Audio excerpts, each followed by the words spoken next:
Friday. It's 7:45. I'm Daz. And I'm Richie. Roll the titles, Daz. Sure thing, Richie. A bit of loaded mag.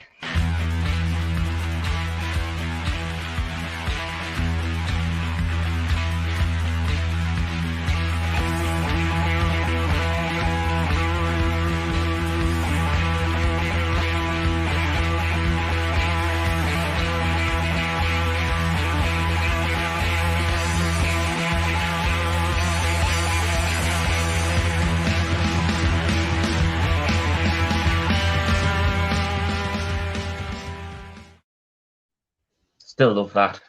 yeah, it's nice. It's the tune. Thanks to Johnny Ash, MDMA, class tune. So welcome to Loaded Mag. We're going with a match day live special. Yeah, we're due to come on anyway and talk a bit about Newcastle. We said one eye would always be on the match, the Fulham Wolves game that's on. So we said, why not combine the two and have a match day live?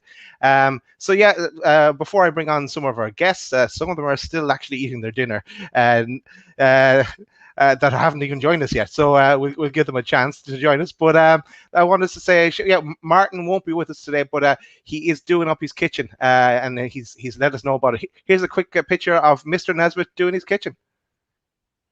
He's been busy man, our Martin. He's always kept busy. But enough about Martin, who might see him later on. I think it's time to bring on our guests. So first guest on is Pete, a regular on our Loaded Mag show. Welcome, Pete. Evening, Pete. Nice. Evening. And our second guest is, we said we need a Wolves fan because we're all shouting for Wolves tonight. Here's Jack. Welcome, Jack. How you doing, lads? You all right? Evening, Jack. Evening. Welcome to the show, mate. Jack. Thanks Jack, for having me. You're welcome. We're not here to talk about music tonight, but you are a musician. I am indeed. I like to call myself that anyway.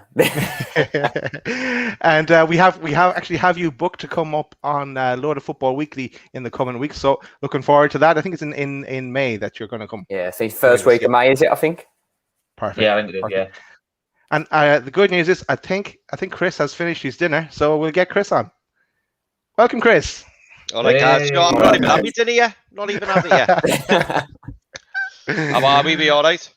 All good. Nervous. It's a bit sore, but I can't complain too much. Yeah, we won't forget. We're still at that side of nice. Christopher. That was bad. That was so funny when I seen you all saying that. That was a painful procedure, by the way. That was painful. Yeah, but it'd be worse though if you were on crutches for 6 weeks. True. Yeah, I should be back playing footy next week. So. Oh, nice one.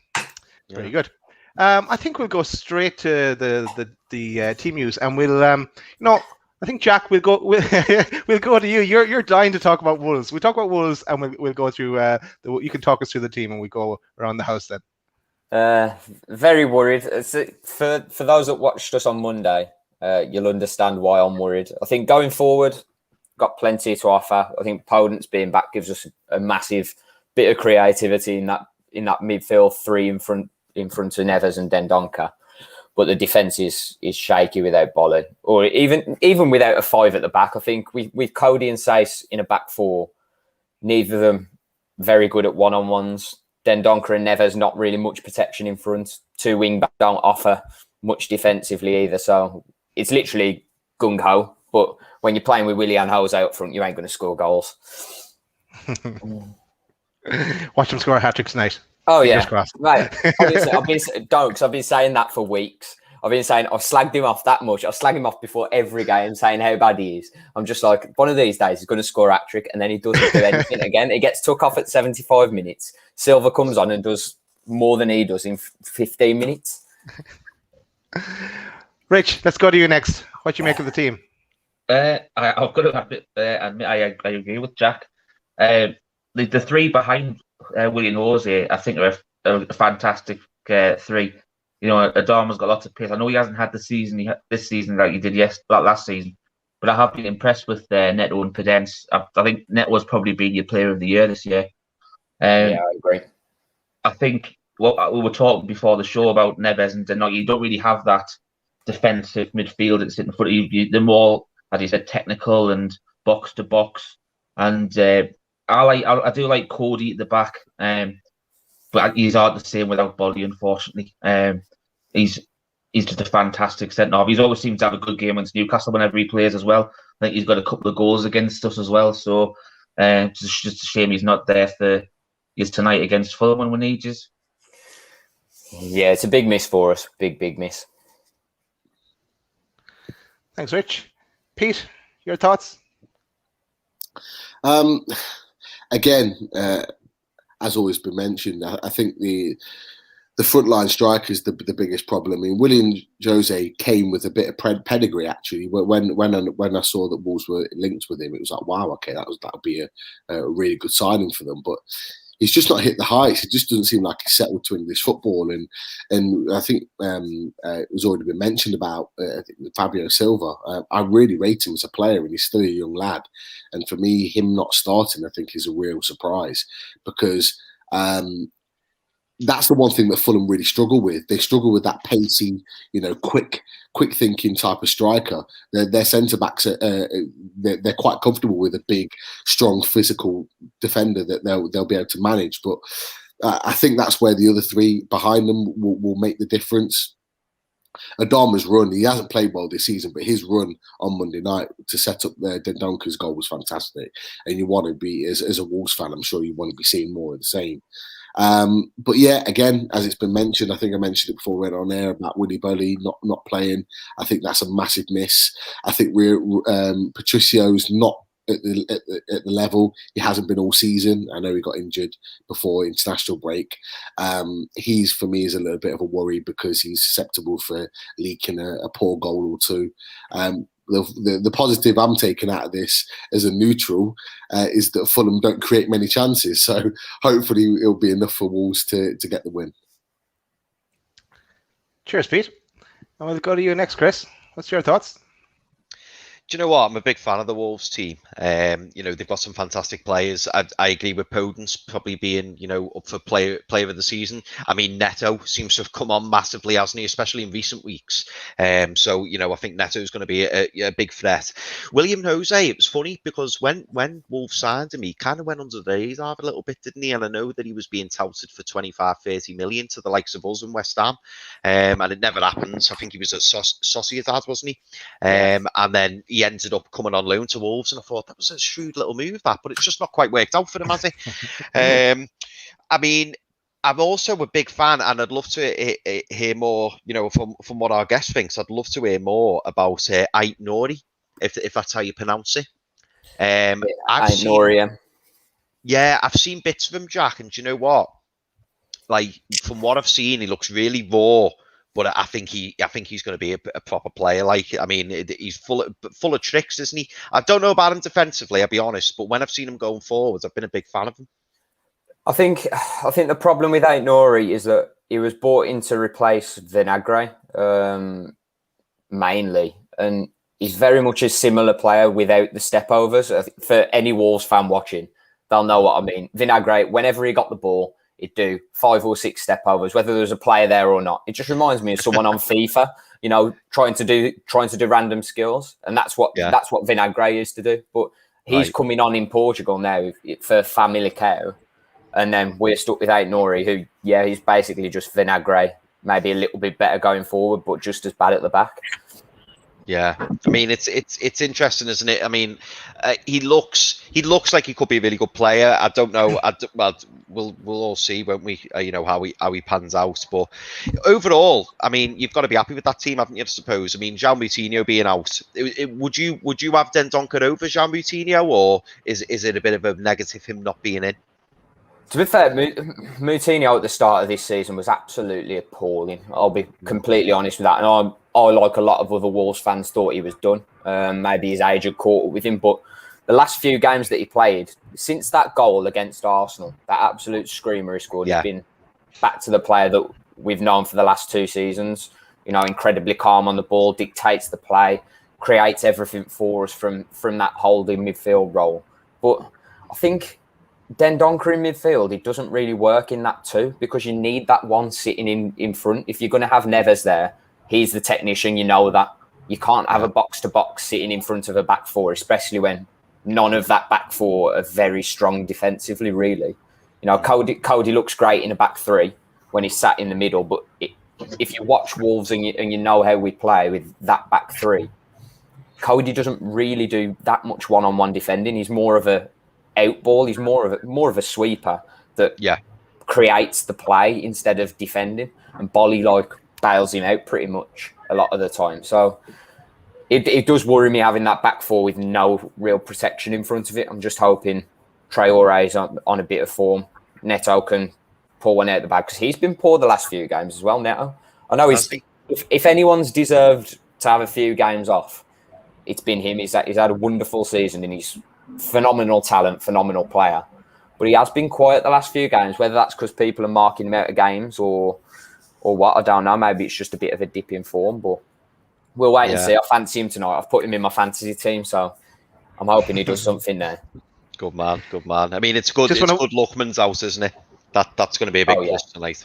Yeah, for sure. Let's go to that Fulham team, actually, Chris. And Chris A, welcome as well. Lovely view behind you. Nice little location you have there, Chris. Actually, you can't see the game from there, can you? You can see some stadiums. You're telling us you're in London. One stadium I can't see. Let's look at the Fulham team. What's your thoughts here, lads? And before the game, I'm actually on the Sky Go tonight, so I'm going to be 40 seconds behind. So someone shout if there's a bit of action, so we all know. So this is what we have.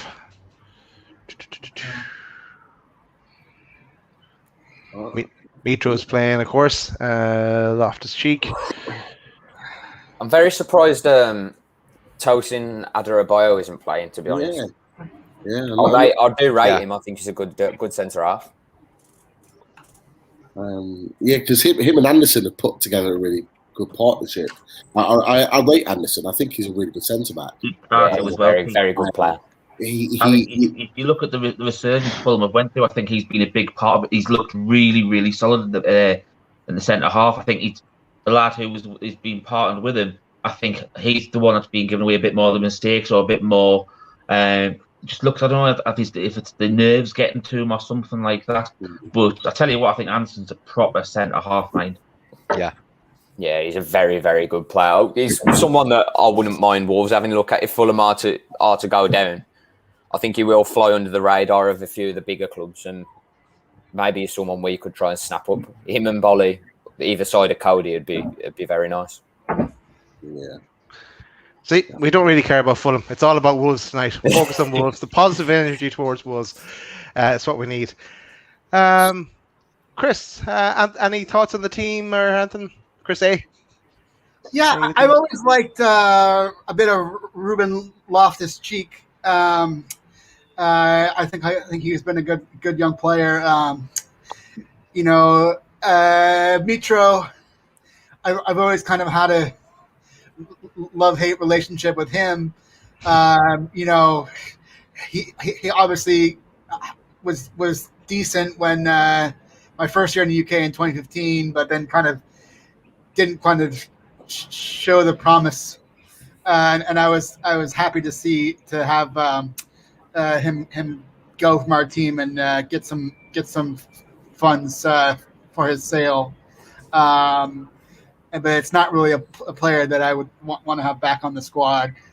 Just kind of to kind of like in kind of a head case kind of player, and really doesn't have a lot of pace. Has gotten a decent amount of goals, but I don't think he's necessarily a great finisher. Don't know too much about the rest of the Fulham squad. On paper, it seems like a club that Wolves should be able to handle pretty easily. But they've been pretty scrappy, I guess you could say. And Wolves have really taken a downturn since being in like Europa League kind of play. It's I don't know. It's a game that you would expect Wolves to take care of business and give us a helping hand there. Exactly. And Jack, just a quick question for you. Any relation, James? Yeah, it's my brother. Welcome, James, as well. So I think we're underway. Yeah, we are. 18 we've seconds kicked in. off. I've got. All right, I'm going to go inside. It's getting too cold now, Chris. Well, I can't see the match from out here. Oh, you just want to show? Just wanted to show us the view. That was Yeah, it's just showing off. I want to use my new outdoor studio. Chris A made a really good point. You know, you're looking at the two teams and you think to yourself, you know, Wolves on paper, Wolves just nearly scored, just wide. Yeah, I'm quite a bit behind then. Podence has just been fell for me. Yeah, William Jose of all players just headed the ball just wide of the far post. It was comfortably wide, but nice early chance there. But you look at the two teams and you think, you know, Wolves have got enough here. You look at those two front lines of Bobby Reid, Loftus-Cheek, and Mitro. I mean, we talk about Mitro. He's barely scored a goal this season, barely played any football. But then you look at the likes of opponents, you look at Neto, you look at Adama Traore, you look at William Jose, and you think, you know, there's enough there to win this game for Wolves. But more importantly, Wolves have to win. You guys are on 35 points. If we win on Sunday, we're like what? A few points off you guys, and if we're considered in a relegation battle, then really Wolves should be as well. So, you know, if anything, Wolves need a win just to kind of push that gap away between the bottom guys scrapping it out and themselves and push themselves further up with the likes of Leeds and one or two others. So it's a must win for them, and the pressure's on massively. Yeah, 3 points. I think they'll be sitting pretty then. They'll be on 38 points. They'll be happy out of that. So a nice win here would do us all a favour. Shout out to Sam Lambeth as well, who we had on Loaded Football over the last few weeks. Yep, and Adama Traore has that baby oil on. He's all ready to go. I haven't got my arms greased up. Sorry, Sam.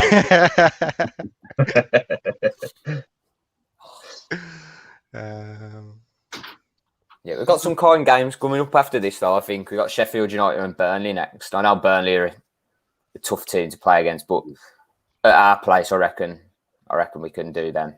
Sheffield United should be 3 points, really, shouldn't it?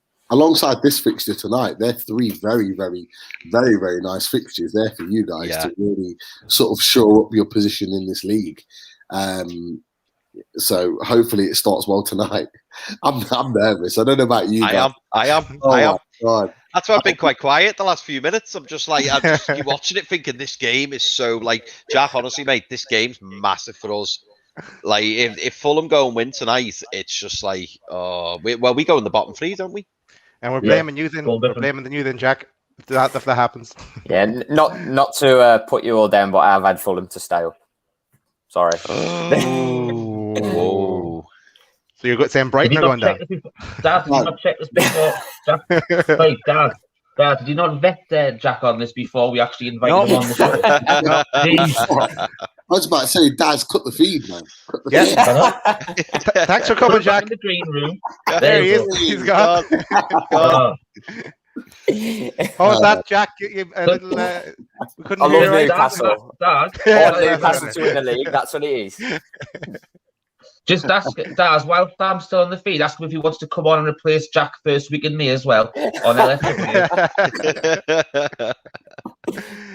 Sam's actually asking another question. He's asking about Mitro. If Fulham did go down, which we hope they do, could you see someone else taking a punt on Mitrovic? I'd take Mitrovic just so he doesn't score against us, the bastard. He always scores against us, and I'm hoping it changes tonight, but he just always scores against us. He did it for you, like Denny, when we were in the Championship. every game that we play. No one can handle him in our team. I don't know why. Do you know what? He's a mystery, Mitrovic, isn't he? I mean, when you look at him playing for Serbia, he's like the main man, isn't he? And obviously everything goes through him. But I don't know with him. I mean, I know someone in the chat there saying, you know, he's too good for the Championship, not good enough for the Premier League. He's a little bit, and bear with me on this, but he's a little bit like Dwight Gale in that I don't think he's been given a full run of games. And to be, we are, yeah, a bit of Dwight Gale. I genuinely didn't see that, but he is a little bit in the sense that I don't think he's been given the opportunity. And I know this sounds strange, but I think a Mitrovic in a Chelsea, a Man United, you know, a top team, and you know, he was like the focal point. I think he'd be a good player because like at Serbia, they base everything around him. And because their game is focused on him, I think he reaps the benefit of it. I mean, it's a certain type of striker, isn't he? He's not going to run the channels for you all day because he can be a bit lazy.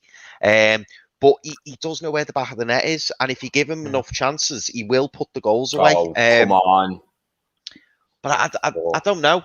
He's a funny one. And you know, like, as I say, you know, if he was playing as the number 9 for Chelsea and he has all these balls flying in, I think he'd get quite a few goals because I do think he's a decent striker. And he's got the discipline aspect that seems to be sorted with him now. I don't think he's getting as many red cards anyway. That was his main issue at Newcastle. I always thought it was his disciplinary record. It ruined, you know, you get into a little bit of form and then he'd pick up 2 stupid bookings or a red card or something like that. And that's why I think Rafa got rid of him, because he just didn't trust him anymore. Yeah, he just couldn't trust when he put him on the park. That's the problem. It was a really interesting point that you made about, funny enough, Chris H, about Chelsea. In that, I don't know if you guys remember, but when we signed him in that summer, the summer of 2016. I know what you're going to say. Yeah, Chelsea wanted him, and it was under Mourinho. Mourinho wanted Mourinho was a fan, wasn't he? Yeah, massive fan. And actually, there was a lot of talk about when he signed for us that Mourinho actually pointed him in the direction of us, as in come to us, have a couple of good seasons, and if you're producing the stuff in the Premier League, then we'll take you. And I think that was a big part of a reason of why he came to Newcastle, because at that particular time, I think his dad was his agent at the time, and his dad wasn't convinced on him coming to us. He wasn't. He was a Newcastle fan. And he came to us on the basis that if he hit the ground running, then Chelsea were going to pick him up. But that also is the points that you made about Mitrovic and being that focal point is his downfall in English football. In that he's kind of like Dwight Gale in terms of exactly the same, not obviously same style of player, in that he's too good for the Championship, but not really good enough for the Premier League. Because in the Premier League, you cannot be that striker that everything is evolved around. You can get away with it in the Championship, but in the Premier League, you need more than one main player in your team. You do. So nothing can't just. It was a bit like Benteke at Aston Villa. Everything was evolved around him, and he was scoring goals and looking really, really good. But they were still fighting relegation every season, and it's kind of the same thing again. And I think Scott Parker's looked at it quite early on this season and thought, we can't have another season like that, because he'll score goals, but we won't win matches. And that's why I think he's gone with the likes of Lookman and Ruben Loftus-Cheek and Bobby Reid at times as the forward 3 instead. And for me, I think Mitrovic needs to leave England. If he wants to really, because he was a Champions League player before he came to us, and he was. Or being in the Belgian league, but I think if you put him in a team that evolved around him in Italy, in France, and I'm talking the top end of Italy, the top end of France, he could go and play at a Napoli or a Lazio in Italy. Absolutely, absolutely. It's slower as well. Not necessarily sure about Napoli, but I'll see what you say. Napoli play quite fast football, don't they? I think that's his problem going there. But someone like AC Milan, where they play a bit more progressive football.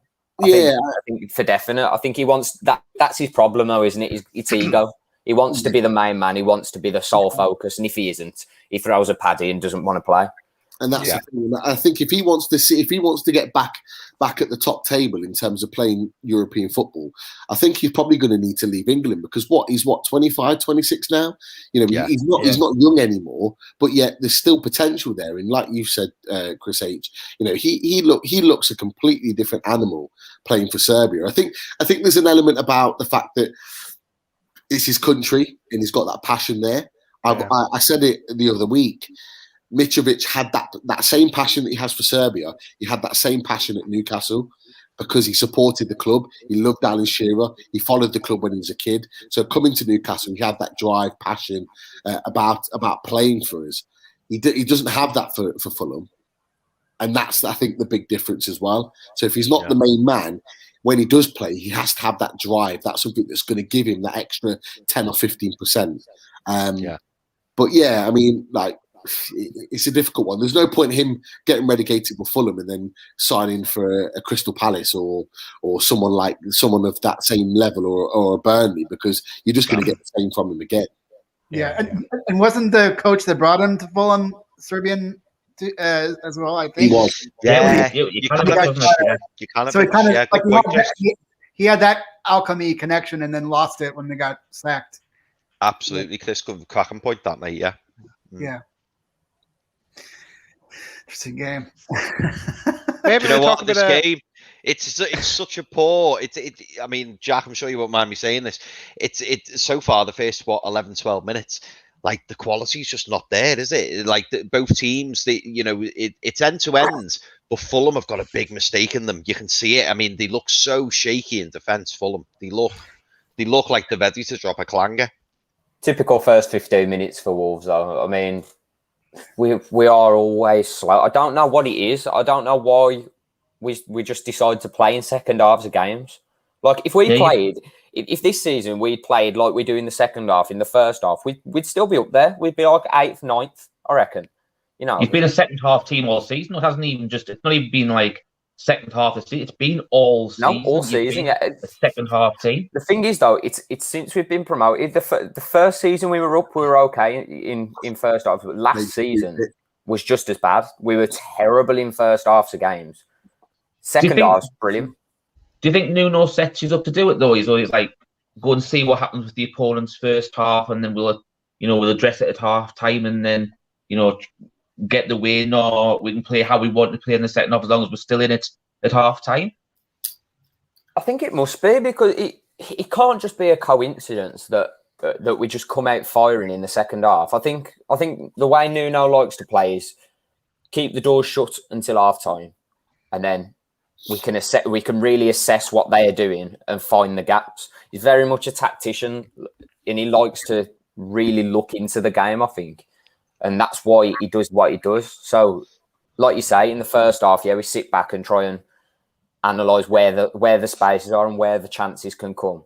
And then he tells them what to do at half time. But it's frustrating from our point of view. We've got so many talented players that if we went at teams from the first whistle, some team could be on the back of a hiding against us. We can score goals when we play well. It's just that the defence this season has been the main problem, I think. I think the changing of personnel, changing from a 4 to a 5, then back to a 4 again, then to a 5 again. It's just, there's no settled lineup. And with Doherty, you had someone who he knew the system perfectly.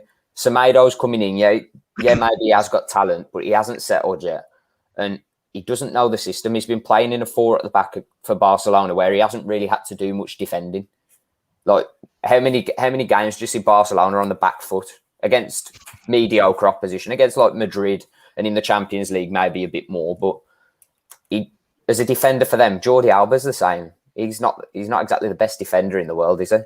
He's a winger by trade. So yeah, I think question from Martin there. I think Jack already answered it. It's in the second half is when Wolves turn up. Usually around the 45th minute. that free kick that they just had a minute ago was absolutely dreadful.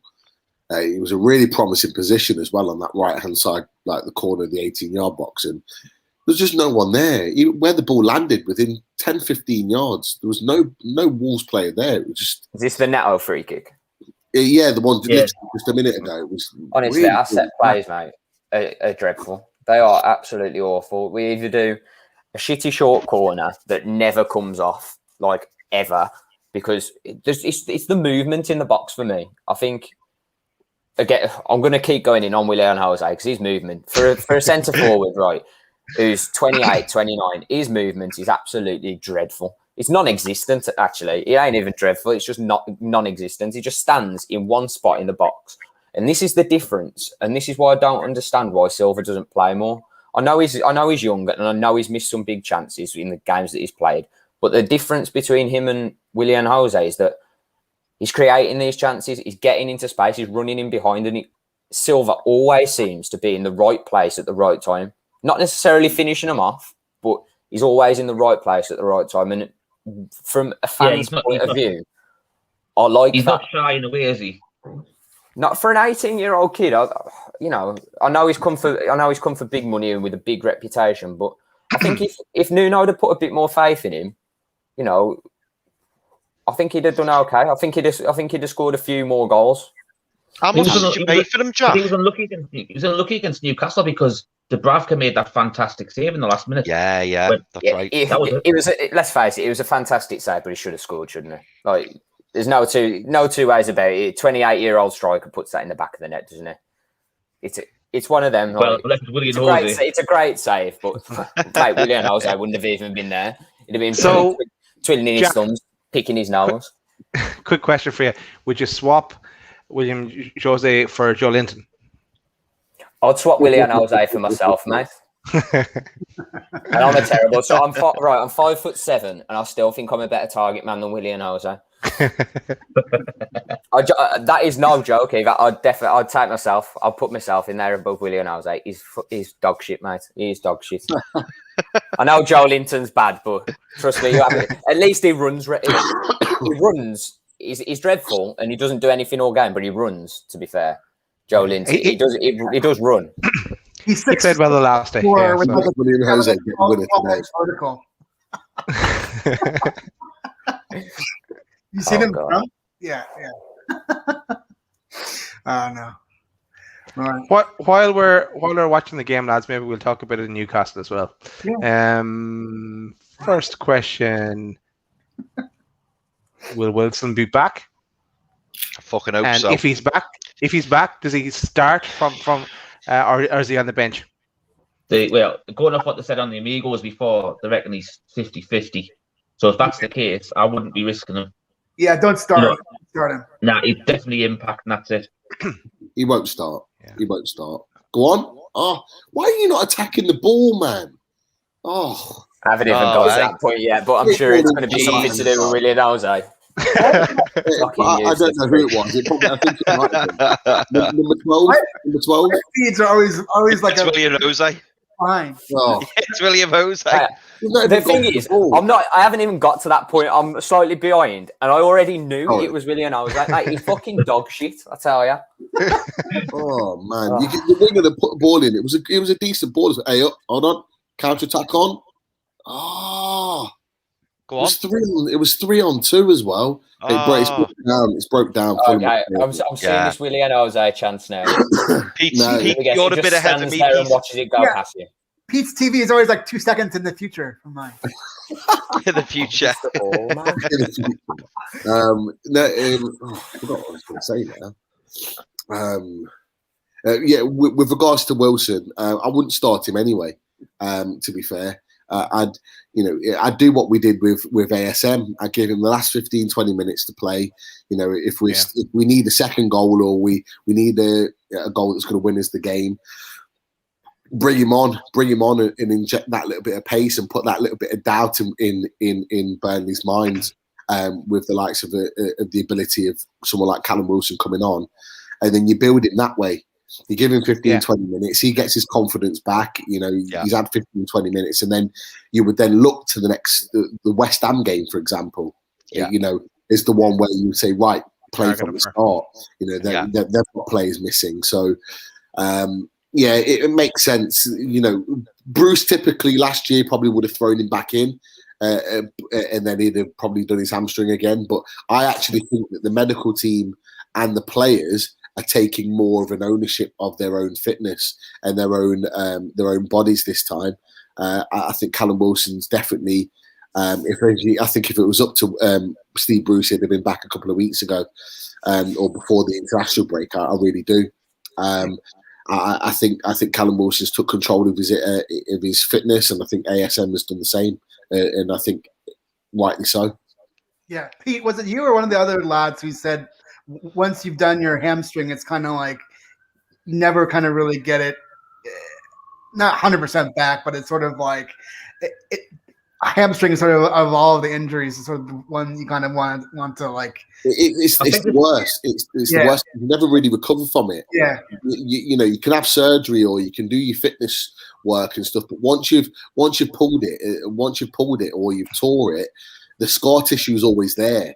So you're always then become susceptible. You look at the players over their careers. Michael Owen's a classic example. Michael Owen, between the ages of 17 to sort of 21, was absolutely rapid fast, and that was why he scored a lot of his goals. But once he pulled, I think it was against Leeds, where he pulled his hamstring really bad, like just running full pelt with the board, and it just goes. And once it goes like that and it's a tear, I think he was out for months after that. Yeah. It was never the same. No, he lost the yard of pace, didn't he? Yeah, just after that, and he was still only 21, 22. But you do, and you never really get it back. You're never really the same. Alan Shearer, through injuries, he had a bit of pace about him. He was a fast player. Harry Kane as well. Bellamy. Harry Kane as well, Pete. It's really like the twitchiest of the twitchy muscles. Yeah, I think the other thing about hamstring injury, it's not just the actual injury itself. I think it's one of those psychological injuries as well, where it affects your mindset because you can't run how like you used to before. You're always thinking, is it going to go again if I try and push myself that extra bit further? Yeah, it's just one of those horrible injuries where it's not just your physical, it affects you mentally as well. Funnily enough, talking about players that it affects mentally, a Wolves player of very recent history, Helder Costa was like that. Absolutely brilliant when he first come to Wolves, tore the Championship apart, and then he got one injury towards the middle of the season with Nuno, or was it maybe even the end of the Lambert season, and he never recovered from it. I think it was a knee injury. It was either a knee or a hamstring, and he just wouldn't go into tackles the same. He wouldn't ride tackles the same, and he looked scared to get injured. And Michael Kiteley was another one. He had problems with his hamstrings all the time. We had the same with Dwight Gale in our Championship season. Before, at the beginning of that season, he was scoring goals for fun. He was top scorer for the majority of that first half of the season, and then he pulled his hamstring, and I think it took him the best part of 2 months to mentally recover from it. It wasn't even the injury; he was back fit. He was training. He was playing, but from a mental point of view, the sprints that he was making early on in the season and the sort of movements he was making, he just stopped doing it.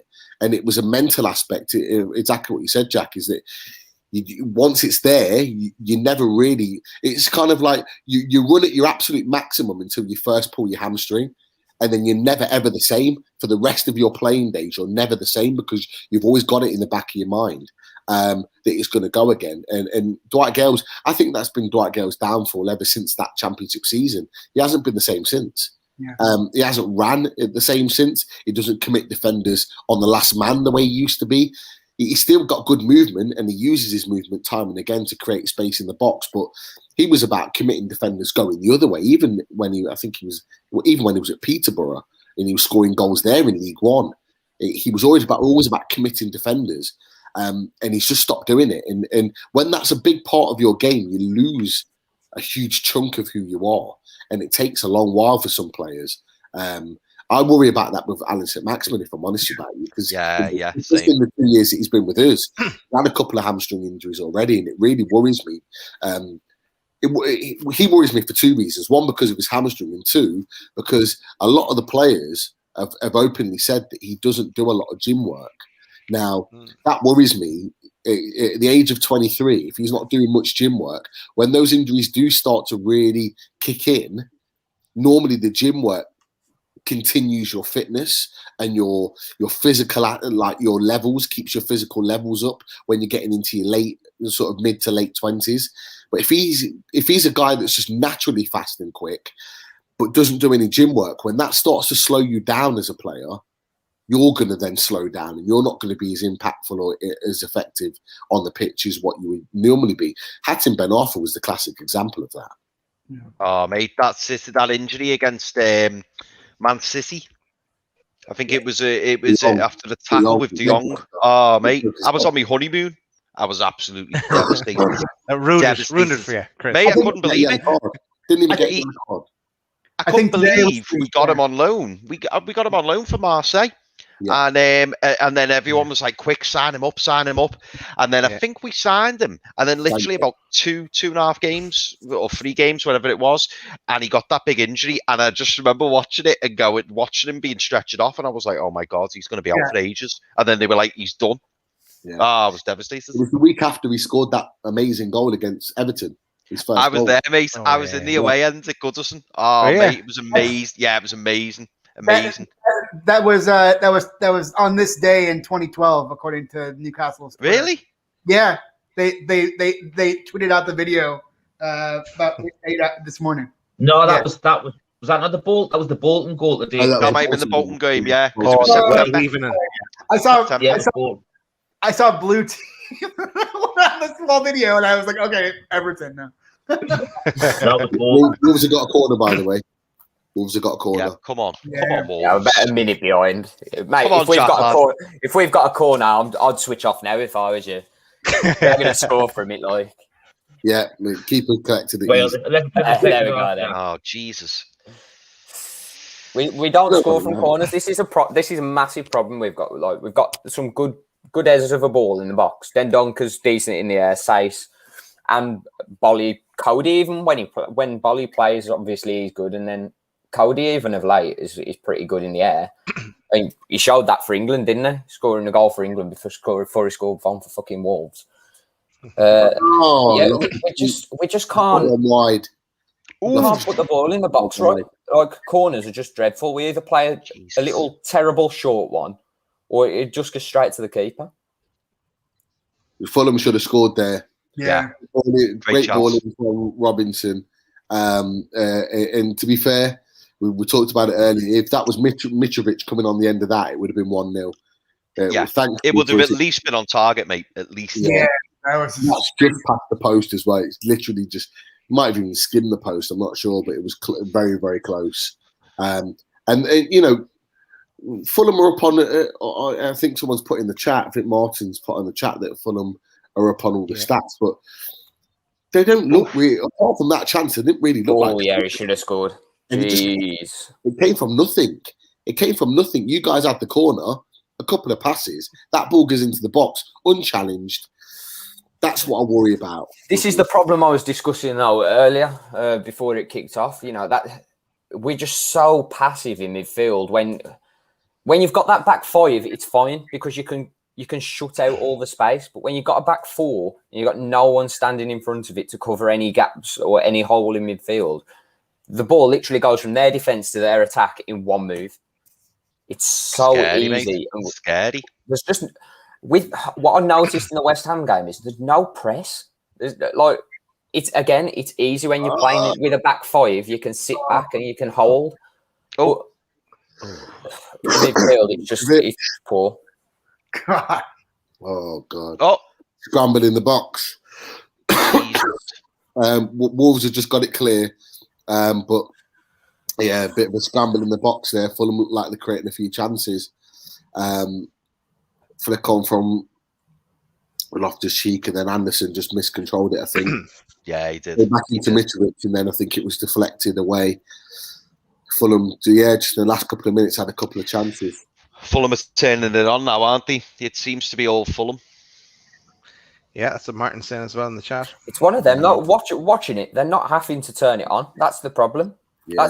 That's my problem with it. Is they're not having to do a lot to create these chances. It's not like they're playing amazing football and like playing us off the park. They're litterally playing simple football, and they've just had 2 good chances. Oh, someone's injured for Oh, Wolves. Neto's pulling up here. Oh, fucking brilliant. Yeah, he's flagging to the bench. 7? Oh God. Yeah, number 7. Exactly, that must be Neto. Yeah, it's Neto. There we go. Brilliant. Oh, pulled his socks down. So Yeah, he's not looking Yeah, it good. must He's be not off that looking good free here. kick before. So who would got he done, bring on here? Do you reckon Jack? Would it be? What about that Morgan Gibbs White? I mean, he right. I nickname him Morgan Gibbs Shite. He's one of the most overrated footballers I've ever seen in my life. Right? really. He burst onto the scene Yeah, in a game against Chelsea, and he made a really good assist for a Jimenez goal. And ever since that, all I ever hear about him is, he was in the under-17s squad that won the World Cup. He played quite a lot of games in that, scored in the final. That's all you ever hear about him because he's done football ever since. He's full of himself, got a massive ego, talented player, very talented player, overcomplicates everything though. Always a fancy flick when he doesn't need it, and believes his own hype. That's part of the problem, I think. It's a shame, Obviously, I don't know him personally, but from what I've read from other Wolves fans and other people in the know at Wolves, that he does believe his own hype, and he's very much one of those type of footballers. Matinho coming on. Matinho. Yeah, he's coming on. So who will you change shape there then, Jack, or will you will maybe I don't know what I think was happening there? Podence will move out. I think Podence will move out to the flank. I think. Yeah, he'll definitely move Podence out wide. So it'll be Podence, Adama, and Willie and Jose. Well, basically Podence and Adama as our front two because Willie and Jose is just non-existent, is it? So do you reckon Neves will move in the middle behind the number 10 role, and then Martini will go alongside Dendoncker? No, if anything, if they go with the 3 in midfield, he'll drop Neves back into the number 6 role. And then he'll play Moutinho and Dendoncker just slightly further forward. But I've got a feeling he might change shape here and go to a 5 at the back. I don't think that's a bad thing, though. Put Dendoncker at the back. No, I think that's a good thing. I think it shores us up a lot more. And like I was saying before, I think those as a back 3, you can cover all the mistakes that they'll individually make as a back 3. He's got quite excessive strapping on that knee as well, hasn't he? I don't know if that was a problem that he's had in training. Yeah, they maybe just tried to force him. Yeah, maybe. I'm at the same time slot as you, Jack. We're definitely a minute behind everything. Yeah, 32 minutes I'm on. Yeah, same as. I'm on 32:45. Yeah, 45 seconds ahead. I'd say don't spoil the goals for me, but I don't think that's going to happen tonight, lads. Oh, mate. Sorry. If Wolves score, I'm going mad. I am. Laptop's getting lashed. It has the look of a 0-0 draw. I think now it might be a good time to mention our sponsors, Centre Rail. Now, I don't know an awful lot about them, apart from the owner is called Bruce, and we always say Bruce in. But Richie, do you know much about them? All I know is it's Martin used to work with a guy called Bruce Rennick when he used to be over here, and he set up Central Ale. It's actually in Central Station. Next, there's a Sainsbury's inside Central Station next to there. Get all like your craft ales, your beers, and stuff like that. Something I really enjoy actually. I do like the odd nice craft ale. Yeah. So it's definitely something I'll be checking out at some point next time I go through Newcastle. Actually, I think we might be going through tomorrow, so I might go and get some if we're through that way. There you go. If you're watching, Bruce, look after Richie when he's on into you tomorrow. We'll have to call in when we get over to Newcastle in 2022. Yeah, next year for you, Daz. Yeah. Chris is coming up next week.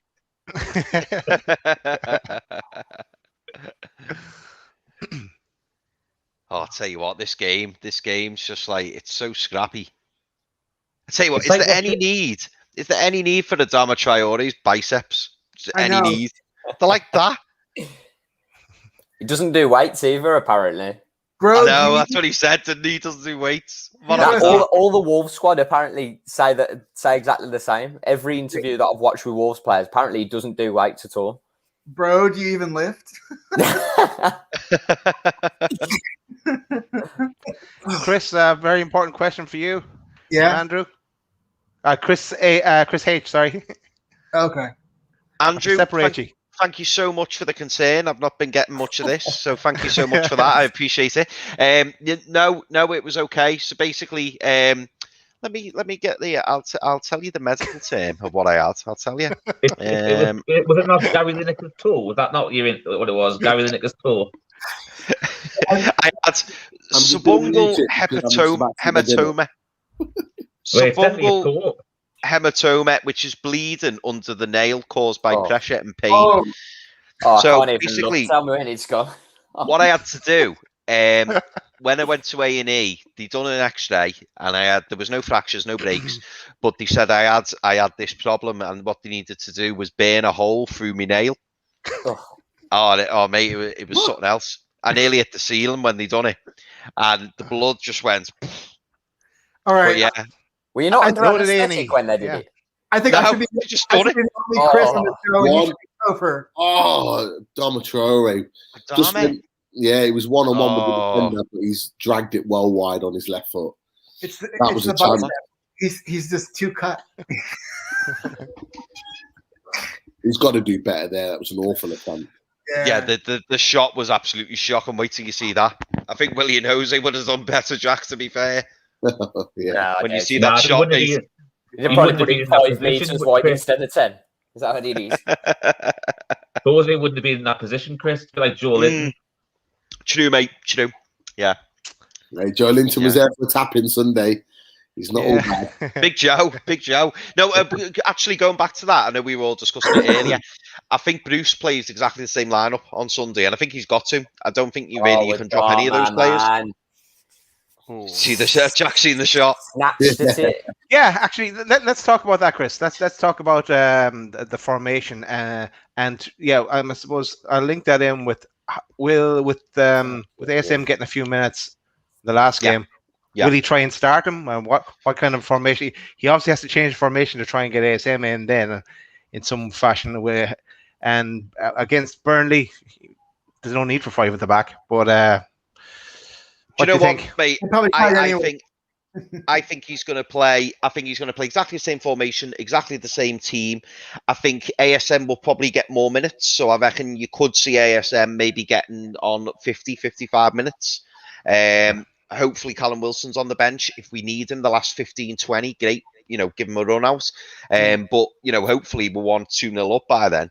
And if we are comfortable, I wouldn't even risk Callum Wilson. I wouldn't even bring him on. But if it's deadlock and say it's a draw, last 15, 20, I'd definitely give him a run out. Just to hopefully make the difference. But yeah, I don't see the lineup or the formation changing, and I don't see why we should. Yeah, there's one thing. Lascelles is going to be missing from what I read in the Chronicle today.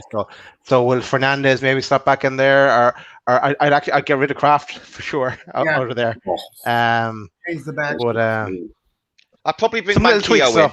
I'd bring Manquillo in. And at the back, I'd love, to be fair, I would love to see Fernandez and Clark. I would.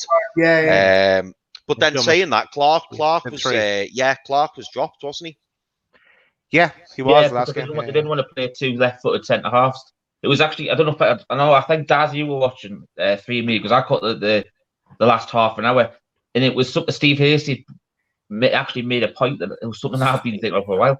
You'll happily play 2 right-footed centre halves or 1 of each, but for some reason, whenever it's 2 left-footed centre halves, people always seem to go, you kind of play 2 left-footed centre halves together.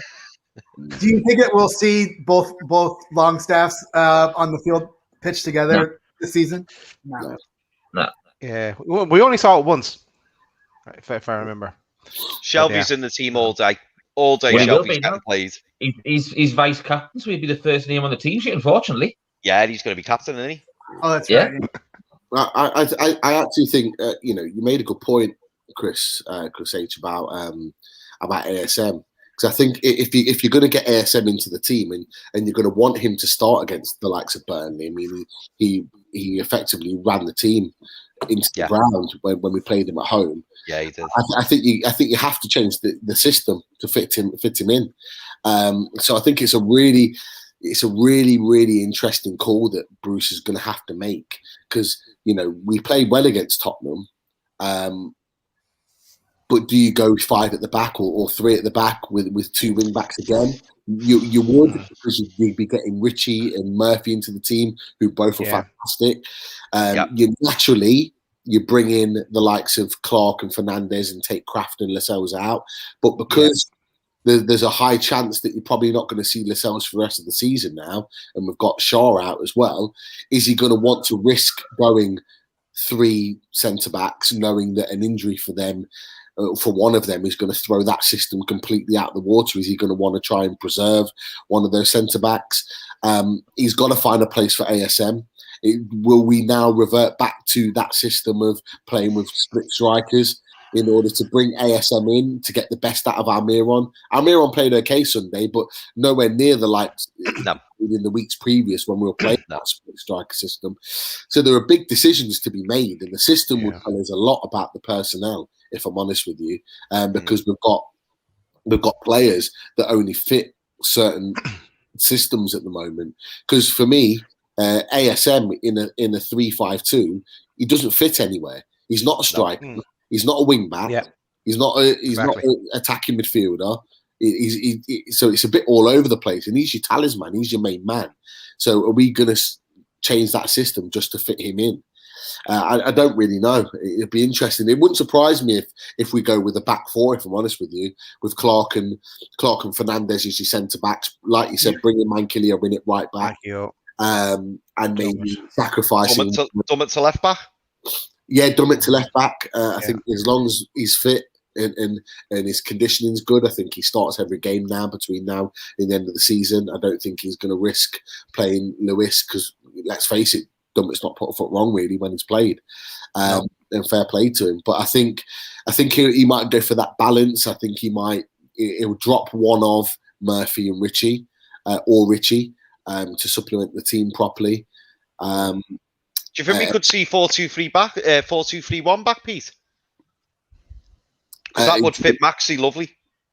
Yeah. Is that the one with the split strikes, or is it? No. So you know, you've 4-2-3-1. So you've got Gale at the top, and then the 3 behind him would be Murphy, Almiron, and Saint. The 2 Oldham would be Sean and Shelby. And then you've got your back 4, just normal. So we haven't played 4-2-3-1 for a while, I don't think. Yeah. But given who we've got available, it suits us when we've got everyone available. Like, I think that's our best formation. Yeah, this is it. This is what Bruce gets paid for. He gets paid to make these big decisions.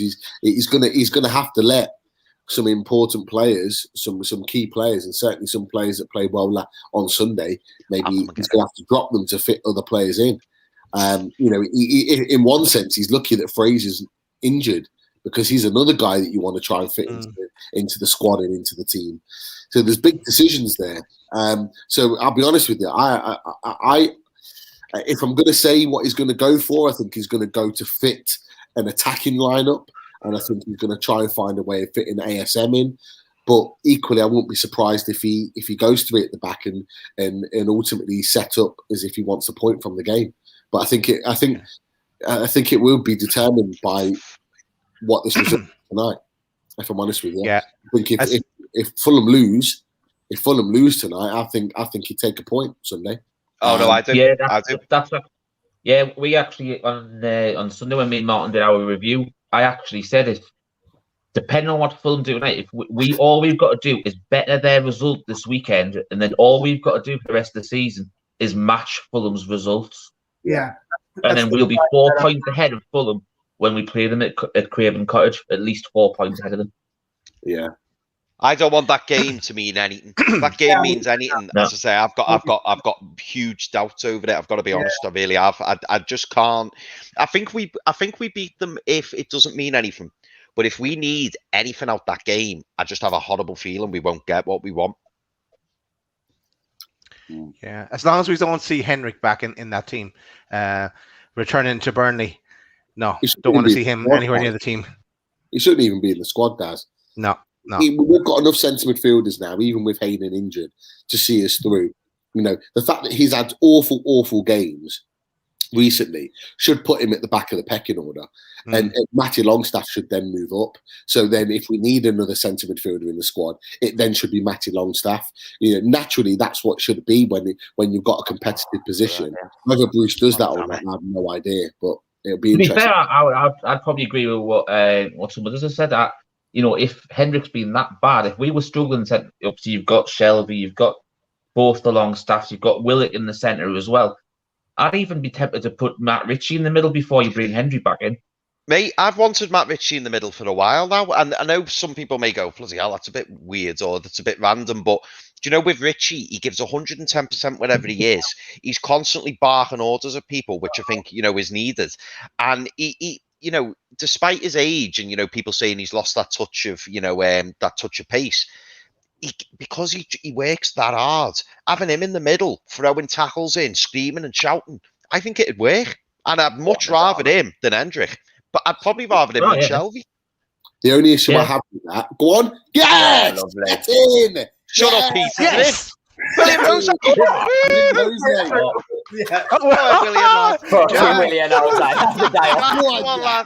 Go on, Jack. Yes, lad. Right before half time is on. Get in there. Really, 45th minute, isn't it, Jack? Yeah. 45th minute. Really Sorry, well. Jack. Sorry, mate. Are you cold, Richie? Yeah, bastard. Sorry, I just had to go and get me Wolves throw. Opponents knocked it in. Oh, mate, he's done a cracking header there, That's a cracking header. That ball from Podence was fantastic, though. Little dink ball into the box. Unchallenged. Come in late on the centre-back. Got in front of him.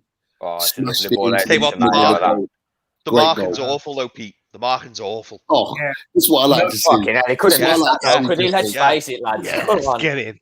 I want to see more of that for the rest of the game. Come on. Who was marking him, Pete? Or not marking him, should I say? Is it that fella who's come in the place of the other fella? Yeah. It is, isn't it? Wow. Oh, the second VAR. Is he offside? I've just seen the goal and I'm laughing because Jack said it was offside. That's not off, that. That's not off. No, but the thing is, we had one last, mate, we're just fucking screwed by VAR all the time. If he's little tiny fucking toes offside, I bet. Saying that, it's Podent, so his feet are only about that big. Hey, are they going to screw Wolves here? Oh my God, no! If anything, I'll find a way, mate. I'll tell you. VAR just hates us, That's bad. That if they give that, the worst VAR I've seen. He's offside. Bad, that. They're giving it offside. Oh, fuck off, man! That is an absolute joke. How is he looking? Is he looking? Someone said I am allowed to swear, by the way, didn't they? Is he looking at So you are his arm? Are you kidding me? Look at my. That is the tiniest bit of his shirt sleeve. That is a joke. That's a joke. How can your shirt sleeve be offside? Daz, are you present? How can you much of it? It's still here. Looking at it. Every time Daz goes in holds his position for 2 seconds. This is I was there actually. Imagine fans being in the stadium for that. What? A little bit of his shirt sleeve. Oh, you are kidding me? How else is he supposed to bend his run? Oh, it's a joke. Fuck me, man. I don't even like football anymore. I genuinely don't even like football. If goals like that are being disallowed, even if it was the other way around, that is a joke, man. What a mockery of the game. Half time, guys. Half time. I think on that part of VAR, you've got to give the attacker the benefit of the doubt. Yeah, you have to. You have to. Do you know what? I still don't understand why you can't have the old saying, clear daylight. Yeah. When you look along the line, say for example, half his body's offside, that's clear. He's half his body. But when you start to do something like that, where you're literally measuring millimeters on someone's shirt sleeve, that takes the piss. It literally does. The thing is, though, my problem with this is all it needs is a bit of common sense, right?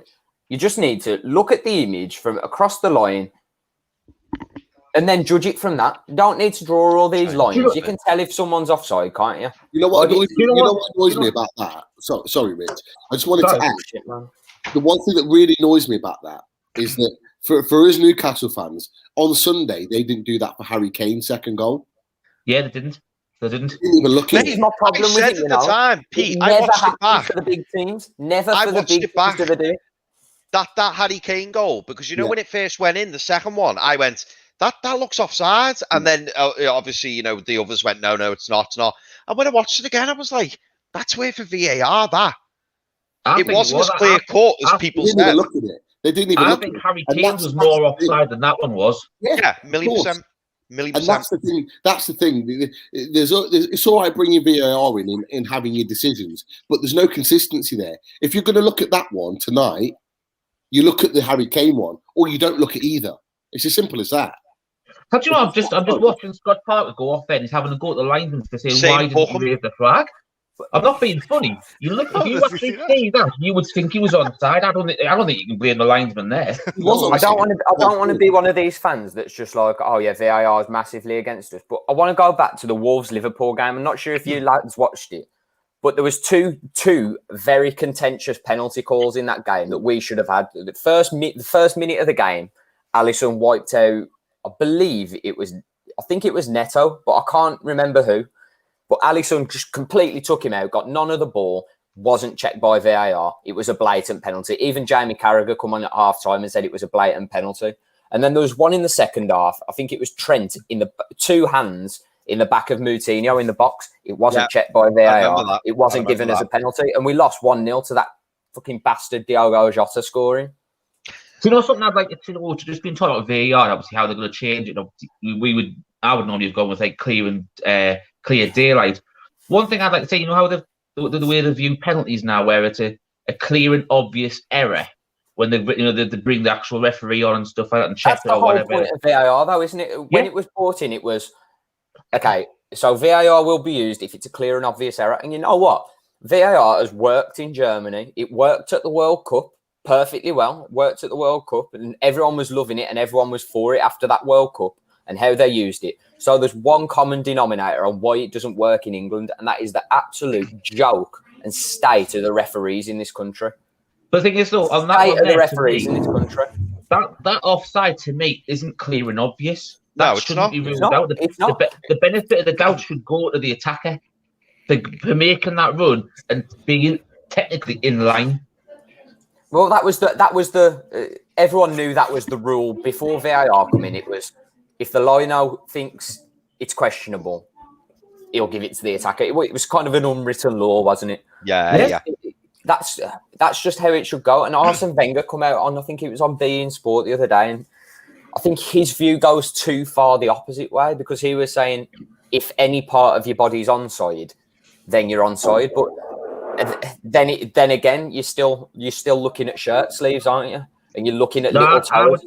Is his body part online? I would say half the body. You know, like that shirt sleeve there, if that's what he's giving off, that's ridiculous. But say, for example, if your half your body is offside, then I don't mind that, because if you're looking along the line, you can probably see half a body. Or if you're leaning over the line, then fair enough. But when you're level like that, to me, that is onside in my book. It's just common sense. I think they should do it. I think they should do it on feet. I mean, I know. If you're stood still and you lean like that, and you've got that advantage, you've got that little bit there, haven't you? But let's be honest, your feet, even if you lean forwards, you're going to get, what about that? And you're off balance because you're leaning forwards. Just do it on the feet. Chris, if they wanted to do it on anything really finicky, if you want to go like really in depth, it should be any part of the body that you can score with. Now, he can't score. No, apparently he can. So that shouldn't be offside. Anything now, they've changed the rules with the whole handball thing as well. So now, like, your shirt sleeves cut off here, right? So if the ball hits you, so say Jose scored with his shirt sleeve like down here, as long as the ball's not touching his arm and it's touching that bit of his shirt sleeve, it's a goal, and that's not handball anymore. This is why they shouldn't have had to change the rules of football to bring VAR in. VAR should be brought in to enforce the rules that were already there that worked. And it's common sense. It just goes back to the same thing. Common sense of our referees and the way that they all gang up. When a decision like this happens, they'll all gang up and they'll all go, yeah, but he's like, technically, by the letter of the law, he's offside, isn't he? And then even if it's a foul or a penalty that's been given or a handball, they'll bring in the little official, whoever it is, the bald Dermot Gallagher, is it, that they have sitting in the these studios, and he'll just sit there and he'll just go, yeah, it's a tough one, isn't it?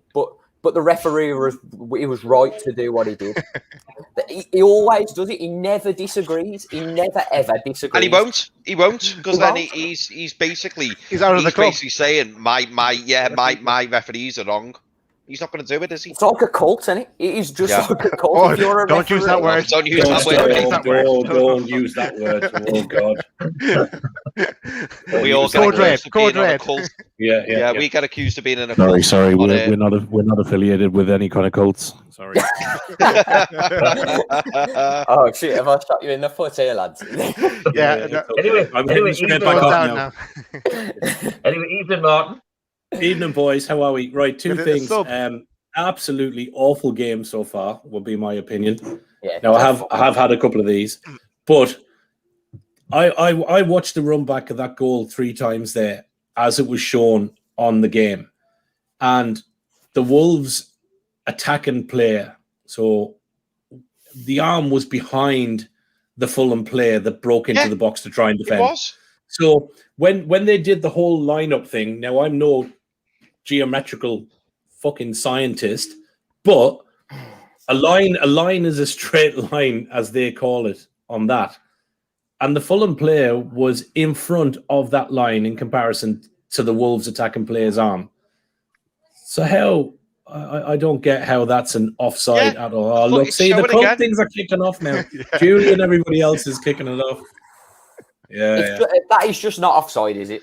It's not offside. It's just not offside, man. But if you think about a play that is on that edge of the box, right, and you're waiting for a ball to come in, and Chris made a good point. At some point, when you plant your foot to run, the automatic body movement is a movement leaning forward, because you plant the foot and you go.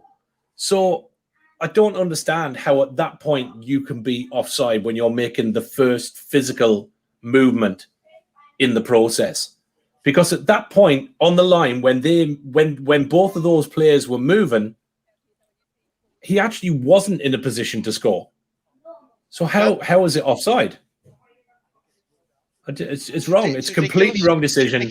Wolves should be 1-0 up. End of story. Do you know what I actually feel for Willian Jose? Because he actually made a fantastic move on the centre half to get in front of him. You know what? I've slagged him off. I was just going to say, I actually laughed when he went in, because I was saying it was a brilliant run, brilliant bit of movement, and that's what he's been missing. He's been missing that movement in the box. Usually, he just stands still and he waits for the ball to come to him instead of it was a hell of a move. Giving the defenders something to think about. The good thing is Willian Jose is your Joe Linton, so happy days about that. Mate, he's worse than Joe Linton. I'll definitely have Joe you know what?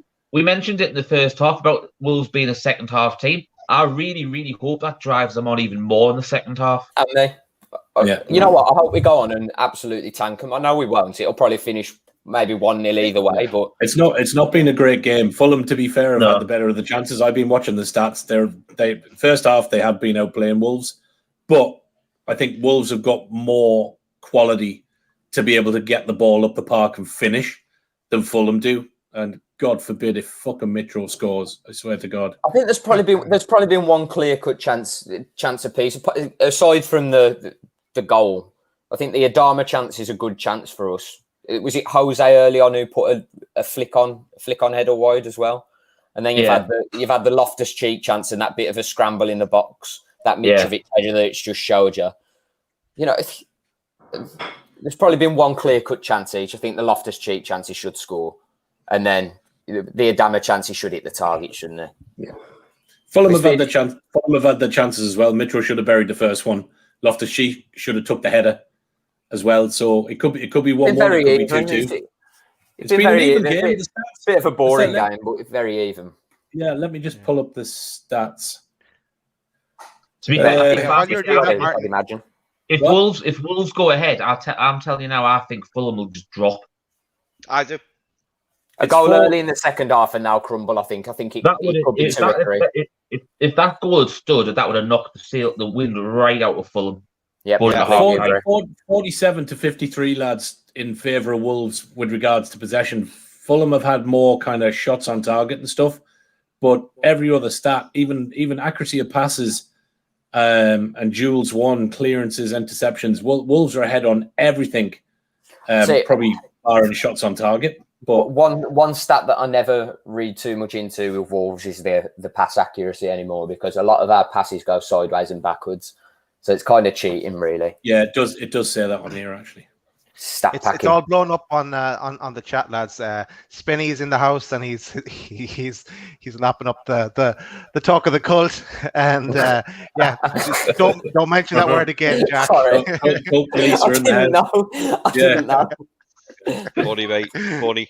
That's another 6-week ban we're going to have to face now because Jack mentioned one fucking word.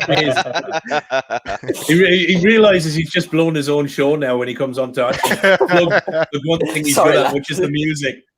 Because now we're being reported by everybody. Martin, we've already established he should be vetoing his slot on this show and the one in me, because he's actually said he wants Fulham to steal. No, I didn't say I wanted it. I said I bet on Fulham to Stop changing it, Jack. You can't change it now. You can't go back. You know what it is, Rich? I said before you boys were on, I came on early on before we went live and just had a chat with Daz and Jack, and I said if Fulham by chance win tonight and Wolves don't do nothing, he's fucking banned for the rest of his life. So he may forget about us playing London Town and a load of his other tunes. You can get the fuck if Wolves don't win tonight. Simple as. Right, London Town can fuck off if we lose tonight. Don't worry. Yeah, exactly. That. Yeah, I tell you, I'd be. Daz, you've got that number for Jedwood still, haven't you? I'd rather listen to the I do, yeah. Back on the Wolves don't win. Oh god. But yeah, the lads are also making me hungry here. I think Chris A and Chris and Pete are having their tea, their supper, and Chris H, yours is ready to rock. You're just gonna hang on for a few minutes. I'm gonna go. Now you've set me up. Probably only a McFlurry. Don't worry about it. I think now it's probably a good. Boys. I'll ask you as a spoon. Right, come on. I'm gonna go as well. I'm gonna go and watch the second half. I'll come back. Yeah, I'll come back at full time. Yeah, come back at the full time, Martin. We'll talk about the show then that's coming up. But yeah, come back in a while. Yeah, no worries, tell people about. I'll drop on for the last 5 minutes or so. Great. So, Martin. Right, yeah, just want to tell people about some of the upcoming shows. We have after the Burnley Newcastle game, we're going to do a review show at 7:00 on Sunday evening. That's coming up. And then at 8:00, we have a special with Adam Beckett from the NUFC. So yeah, we have an exclusive interview with Adam. So yeah, we'll talk about that a bit more towards the end of the show, and about 1892 pledge. So yeah, we'll talk about that towards the end when Martin's back, because Martin's going to do that interview with Adam.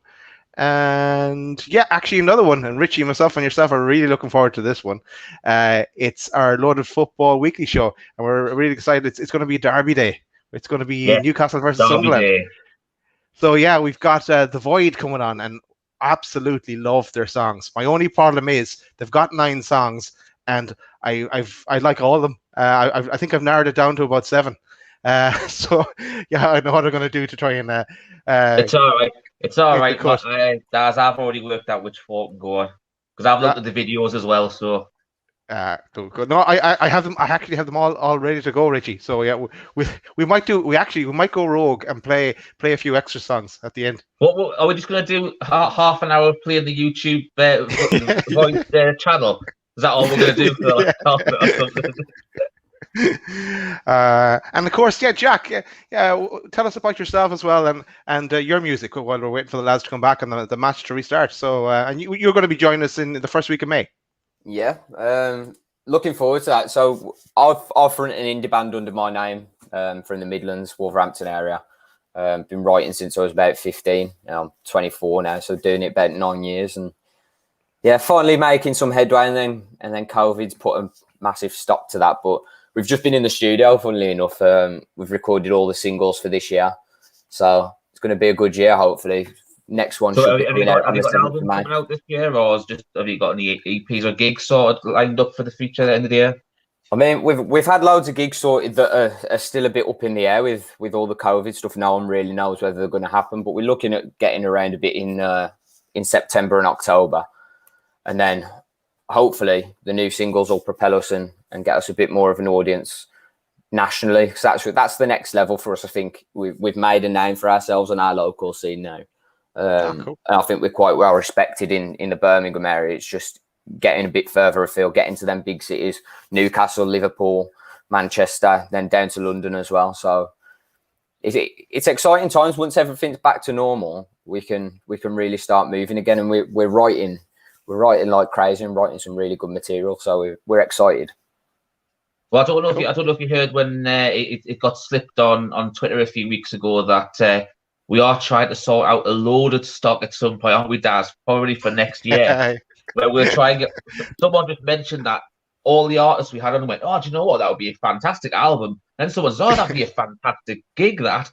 So it just seemed to spiral on one sort of thread where it's gone from, that would be a good album to, you know what? That'd be a fantastic gig to go to. So I don't know. We're hoping that Dino from Away Day Radio, who we've got a partnership with on the LFW.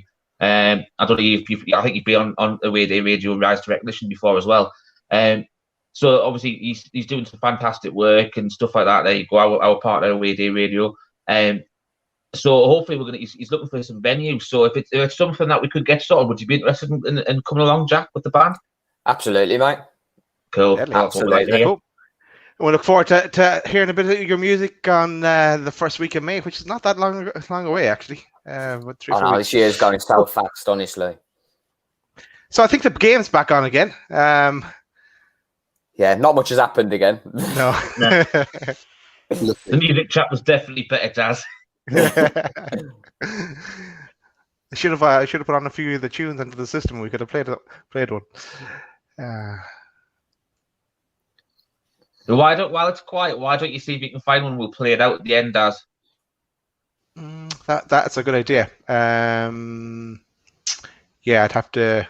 Yeah. But if Wolves don't win, though, he doesn't get the music song played out. That's the forfeit. What's your? Don't bother looking. Then, if I was you, what song? What's a good song to play out with, Jack? I'll probably go with "Love Me" if you're on our Spotify. "Love Me" or "Good Old Mr. Daniels." I'm on the good stuff tonight. "Love Me." Okay. Leave that with me. I'll try and get it sorted.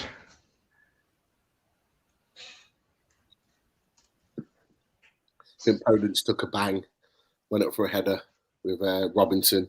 Well, I'm not surprised he took a bang then. Yeah. What did he do? What did Robinson do? Kneecap him in the head? Yeah, no, just with the forearm, I think. Just caught him as he went up to win the header. But yeah, just that last minute or so, there was a little bit of pressure from Wolves, but Fulham have had the better of the start of this second half. Oh yeah, it was a good ball into the box by Podence, that as well. It's just a shame no one was there to. Yeah, if they had a little bit more height on it, in the back of the screen, you could see that William Jose was making that same run again, running off the centre back to get in front of him. So if they'd just beat that first centre back, it would have fallen to him again. So it was partly well defended as well. That's a big problem for us, though. In the first man, it's the same from corners and free kicks. Always the first man. As soon as we get it past that first man, like 1 or 2 times out of 10, we usually create chances from set pieces. You know what, Jack? We have this chat so much times when we do a Newcastle match day live. The amount of times we cannot beat the first man on a free kick or a corner is unbelievable. You know, like Pete, I know you coach a Sunday League side, and I used to play Sunday League football. I never had an issue not beating the front man from a spot kick or a corner. Did you? Or do you any of your lads?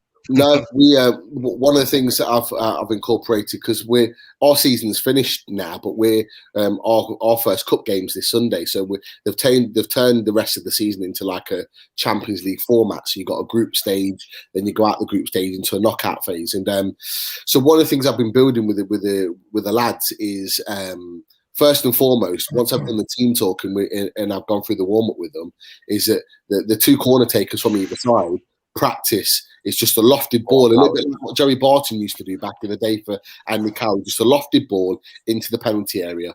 And we have 2 players that run onto it. The penalty area is empty, so there's someone running onto it, and that space is there free for them to attack. And then the other thing with regards to sort of free kicks, we've just got little set plays where people are running off and making little bits of movement. It's just simple if you're willing to work at it. If you're willing to do something about it. We as a club haven't done anything until sort of Graham Jones came in. But if we can do it at Sunday League level, and look, bearing in mind, I don't get a training session with these boys. So these boys turn up on a Sunday, and it's all done within a sort of 45-minute period between them arriving and getting ready, and then in kickoff. That's all I have with them. But if you're willing to work on it, because it's something that can make the difference in a game. But Bruce has these boys 7 days a week, and Nuno Espirito Santo has them 7 days a week, and if they can't beat the first man, there's something not right here from a professional football. Well, I'll correct you on one. You've hit the nail on the head there. Like, they're professional footballers. They're the professionals for a reason. That's consistency. I play Sunday League as well, and I'm a winger. I'm again short, fast, so it kind of works. So I'm used to putting balls in the box, free kicks, set pieces, corners. I'm usually on them. What I was told when I was little, from the age of like 7, 8, hit the penalty spot or the edge of the 6-yard box if the players are there. Yeah. But I'm always one of them. I like to take sort of an in-swinging corner usually. So I try and hit that bit of a sweet spot, sort of like 10 yards, 8 yards out, just in between the penalty spot and the 6-yard box. Loads of power on it. All it needs is a touch. Yeah. It's not difficult to do. The consistency comes with training, and that's what these should be doing. Yeah. Players of the level of Podence and Neto should be able to hit that penalty spot 9 times out of 10. Especially if you're the designated, set piece taker. So we've got John Joe Shelby, who's the biggest reason why our set pieces don't beat the first man is because of him. Matt Ritchie, when he plays, he doesn't play very often. He is a decent set piece taker, but you would think those ones, and I think you mentioned Podence as well, who takes yours, is that there should be even if it's a small section of time within your training sessions every day that is assigned to set pieces. And if it's not, as a player, and you're a set piece taker, you do what the likes of David Beckham, Cristiano Ronaldo, various other players, over their careers are doing. Rooney heard about Toon doing the same with a shooting practice this week. You take time out of your training session. You stay behind for 10, 15, 20 minutes, half an hour, however long you want to practice them. That's what you do to get better as a player. You're professional footballers. You get paid for it. You literally go home and play on your PlayStation for the next 7 or 8, 9, 10 hours for the rest of the day. Your day's not committed massively unless you've got some sort of sponsors or whatever. So just take another hour or half an hour out of your day after training's finished to work on it. It's not rocket science. Yeah. It really isn't. It's just a commitment. It's like we're saying when we professionals, right? One thing I've never understood about like professional footballers really is why they can only play in certain formations. Why they can only play on carpet-like pitches. If you're going to a certain ground or which has got like when they talk about FA Cup ties and say they're going to be playing on a bog or anything like that, you've got that umpteen amount of training pitches at training grounds nowadays. You could just go and tell your groundsman to go and just cut that up a bit for us to give the lads a bit of a practice on that. They turn around and say they can't beat the first man. Has anyone ever tried kicking one of these Premier League footballs now?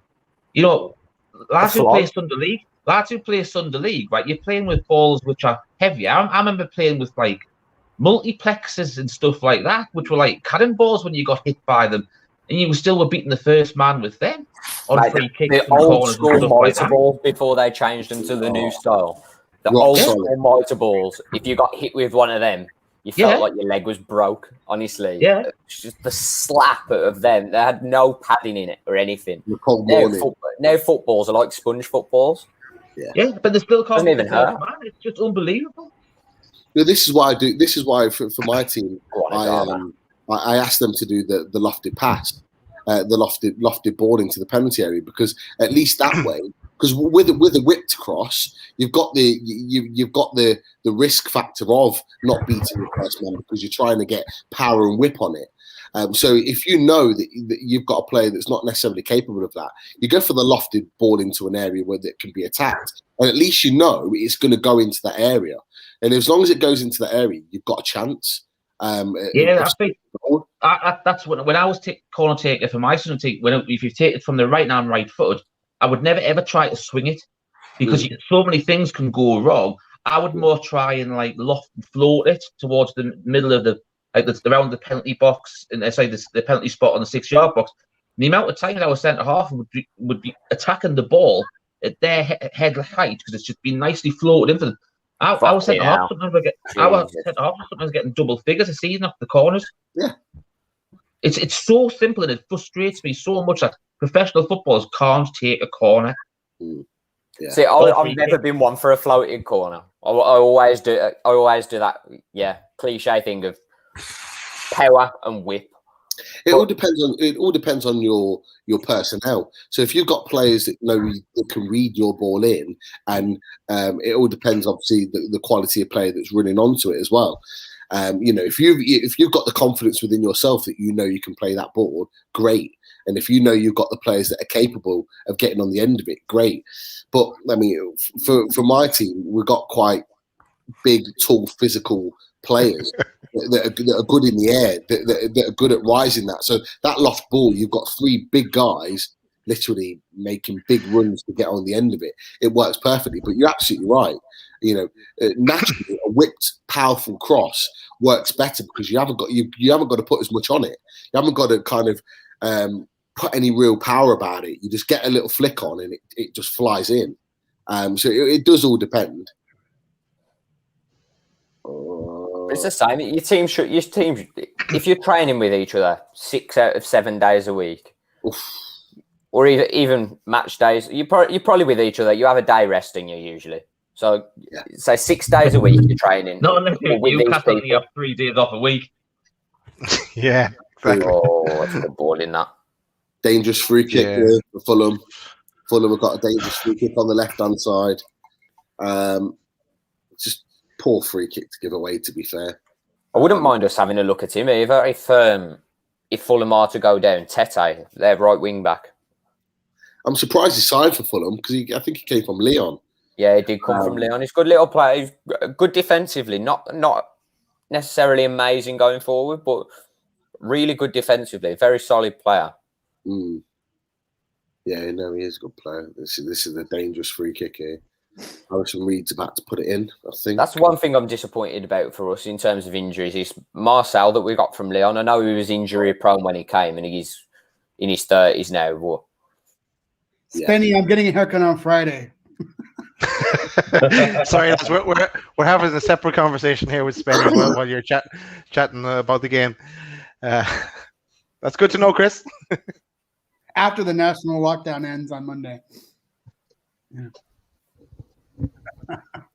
Have they took the free kick yet, Pigs? I'm behind you. Yeah. It's been cleared. Fulham is still trying to push. I think Semedo's just saw the ball out for a goal kick for Wolves. Yeah, he still hasn't even took it for me either.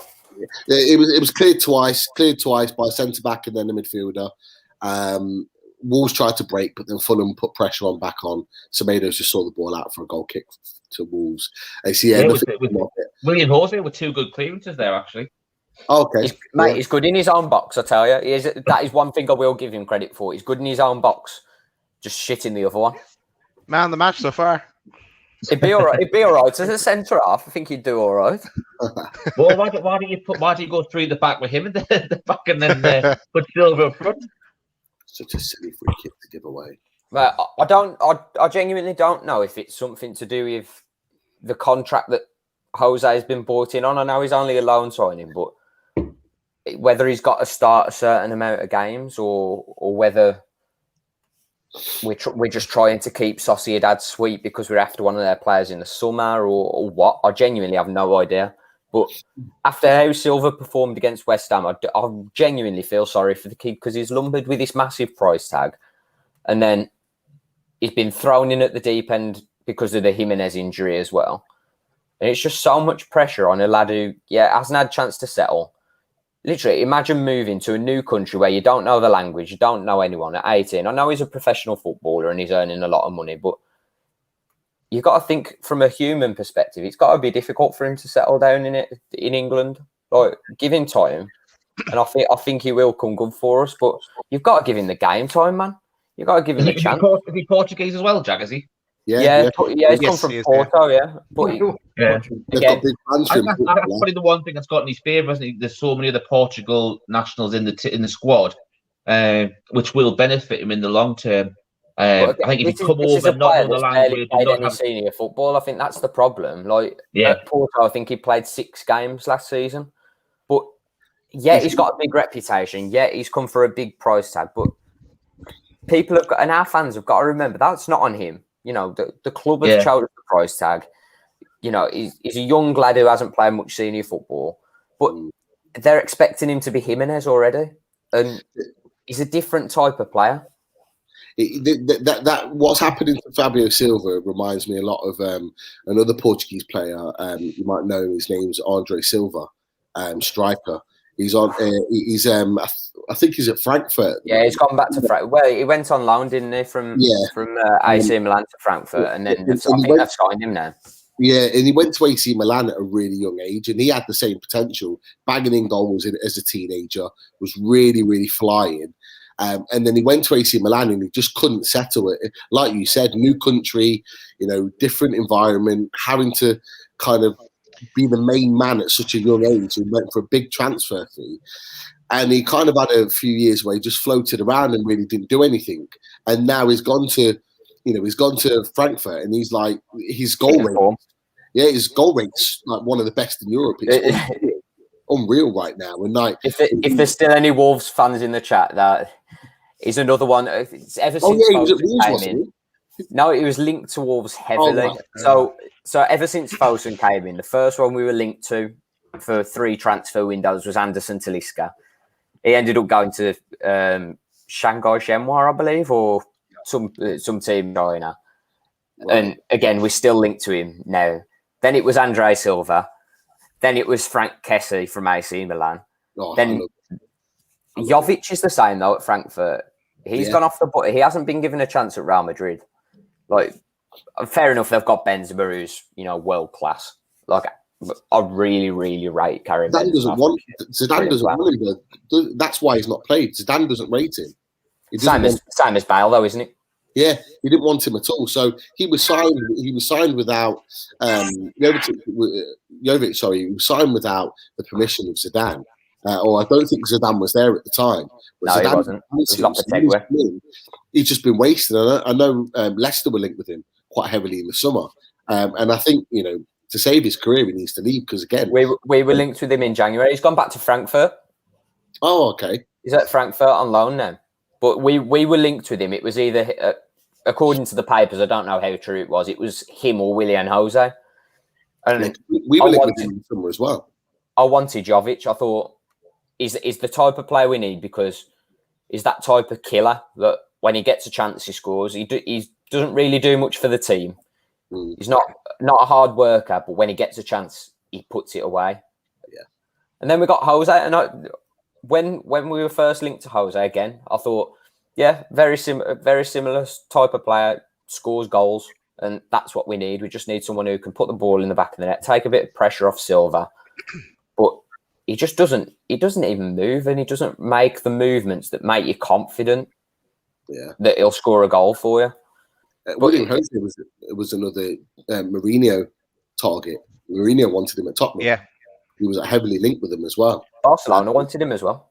Yeah, it's a weird one because you look at who he was linked with and teams that wanted him, and obviously Wolves have got him. And like I said, I thought, wow, that's a great bit of business there. But there's so many other variants that you've got to be aware of. Like you said, settling in a new country and being used to, or being able to hit the ground running, and it's a strange one. Really. The problem is. The Premier League is such a different league to the La Liga, though. Yeah, you get a lot more time in the Liga and stuff like that. Whereas over here, it's a lot faster, and It's more physical and something. I know he's a big lad; he should be able to cope with the physicality, but it's such a big difference. I think that's why it's more the bigger name stars seem to do well over here rather than just your average Joe Bloggs foreigners that come over. I think what it is as well is that for strikers in Spain, I'm not sure if this is me being naive because I don't watch a lot of Spanish football, but they're not that involved in the game. They're in the team to score goals, and that's it. The wingers and the midfielders, because they play such fast, high intensity passing football, it's just 1-2 touch, and then the ball's in the box by the wingers. It's pulled across. All they've got to do is put it in the net. Whereas we play a system where Jimenez is that focal point that he'll drop deep and play the passes, and then he'll be in the box as well, and then he'll press the back line, and he can run for days. And I think it's impossible to replace what, in my opinion, I know this phrase is turned out a lot by like people's own fans, but Jimenez, I think, is a world-class striker. I really do think he's a world-class striker. Dangerous free kick for Wolves. Wolves aren't the same team without Jimenez. They're a different animal. He's fantastic. He's the centre to everything, and yeah, it's that he plays as a number 10 and a number 9 for us. That's the big difference you get with Jimenez, and that link up with Traore that he's got. It reminds me of the connection that Rooney and Van Persie had in that season where they won the league, where United won the league. Where it's similar with what Newcastle have got with Wilson and Fraser. They've got that understanding. Yeah. We're not the same team without Wilson. You know what I mean? It's that connection where you don't have to even question where someone is. You know where he is. And Traore just hit a ball into the box, and he knew Jimenez would be there for it. It wasn't that he had to look up, wait a second, then put the cross in when he knew someone was there. And that's what he does now. And that's why a lot of his crosses are so inaccurate, I feel, without Jimenez. It's because he's putting them into them areas where he knows Jimenez would be without looking up, without having to break stride. But no one's there to match the quality of positioning and the intelligence that Jimenez has got. To be fair, I think the first half when Neto had a couple of balls getting played in, and there weren't bad balls in, but the problem was with Jose, he has to have the ball either a yard in front of him or a yard behind him. He doesn't seem to move out of that 2 yard. There's no movement with him at all. That's my big problem with him, is that he just doesn't move. For someone of his experience, you think there'd be a little bit of movement, and I can forgive people for being slow or maybe not having the pace that other players have got, but you just want some effort and just a bit of intelligence, a bit of tactical intelligence, especially for someone of his age and experience. Jack, while we've got you on, mate. Oh, sorry, Rich. I was just gonna ask Jack. A while ago, we were discussing, weren't we? The comparison that people make between Saint Maximin and Traore, and I just wondered, what your thoughts were as a Wolves fan. We've obviously all had our own opinion. I think I speak for the majority of the panel. We do rate Adama Traore, but I think especially this season he's just kind of gone off the boil a little bit, hasn't he? And his end product's not quite there. But I wondered what your thoughts were on it. I think that's linked to what I've just said. To be quite honest with you, I think a lot of Traore's form is down to the lack of Jimenez. And I know you can't really. Yeah, Adama should be performing better, and he should be playing well. He shouldn't have to rely on other players, but he does rely on Jimenez that much, and it's because of the speed that he runs at and the pace and the power that he's got. He's always running with his head down at the floor, and he's brilliant. He's got brilliant feet, and dribbling wise, I don't think I've seen a better player in a Wolves shirt ever, but that's got better dribbling or better ability than Adama has. It's just that game intelligence that he lacks. Yeah, where he has to look, he's running with his head down. He's never looking up like the top quality players, like Messi, for example. You see Messi, his head's always like level with what's going on. He's never looking where the ball is. He's at his feet. He knows where it is. Whereas Adama's he hasn't got that footballing brain. He's just got I know I can beat this man. I know I can get to the byline. I know what I've got to do. I'll put a cross in the box. But Jimenez had that connection with him where, yeah, he'd know where Adama's crosses were going to go in. So he'd be waiting in that area where Adama had put a cross in. 2 times out of 3, Adama had hit him with it. And then Adama's getting assists and everyone's like, oh, Adama Traore, what a player. He's going to be going for hundreds of millions of pounds. And because he hasn't got that now and he hasn't got that striker who's got that connection with him, it's Adama's shit, Adama's this, Adama's that. And sometimes he does get caught on the ball and he does wrong things, and I'll call him out for that. But sometimes it's just people being harsh. And I think St. Maximin's very similar in that regard. He runs with his head down at the floor, and I think both of them. The difference between them being at Barcelona, where I know Traore started, and being at a Wolves or Newcastle with respect to ourselves, is that they lack that intelligence in terms That's of... why you're absolutely right, mate. Absolutely right. That's why they play for us, isn't it? Basically, because if they had, that all-round game, they wouldn't be playing for Wolves and they wouldn't be playing for Newcastle, would they? So, oh no, not a chance. And that again, that is what changes a very good player with all the ability in the world, like a Traore and St. Maximin. You can't tell. No one can tell me they haven't got ability because they show it. They've both got blistering pace that's unrivaled, and they've both got extreme dribbling skill. But people go on about their final ball, and it's their final ball that costs it. It isn't their final ball that costs them. It's their intelligence of where to put that ball. They're just lumping it in. And if you're going to lump a ball into a box, you're not going to pick out your man. If you're looking up and you see your man and you're putting the ball in, then you're going to find him. It's that intelligence and that tactical nous that separates a very good player from an elite level and world-class player, in my opinion. Yeah, I think, Jack. Oh, sorry. Go on, Mitch. Yeah, I was going to say, I think the similar thing with Traore and with Maximin, they both seem to be better players when they get to the byline, and then they look up and tend to play the ball back. They're not the sort of wingers who can cross the ball while they're on the move at the same time. You're in halfway in between the byline and the 18-yard box. They're not the sort of person who's going to run get half a yard or a yard and whip a ball in. They like to get that byline and pull it back, and that's. I think what you said about having the intelligence, sometimes you can't always do that because that route's not always on. Sometimes you need to be able to put that look at that ball that Richie played in the other day, and you can whip it across that 6-yard box. It's such a dangerous ball in. But Maximin and Traore, I don't really think are those sort of players who can do that sort of ball. With those type of balls, they're the type of balls that scare defenders, because if you get a touch, it's in your own net. Yeah. If you get a slight nick on something, you don't know where it's going.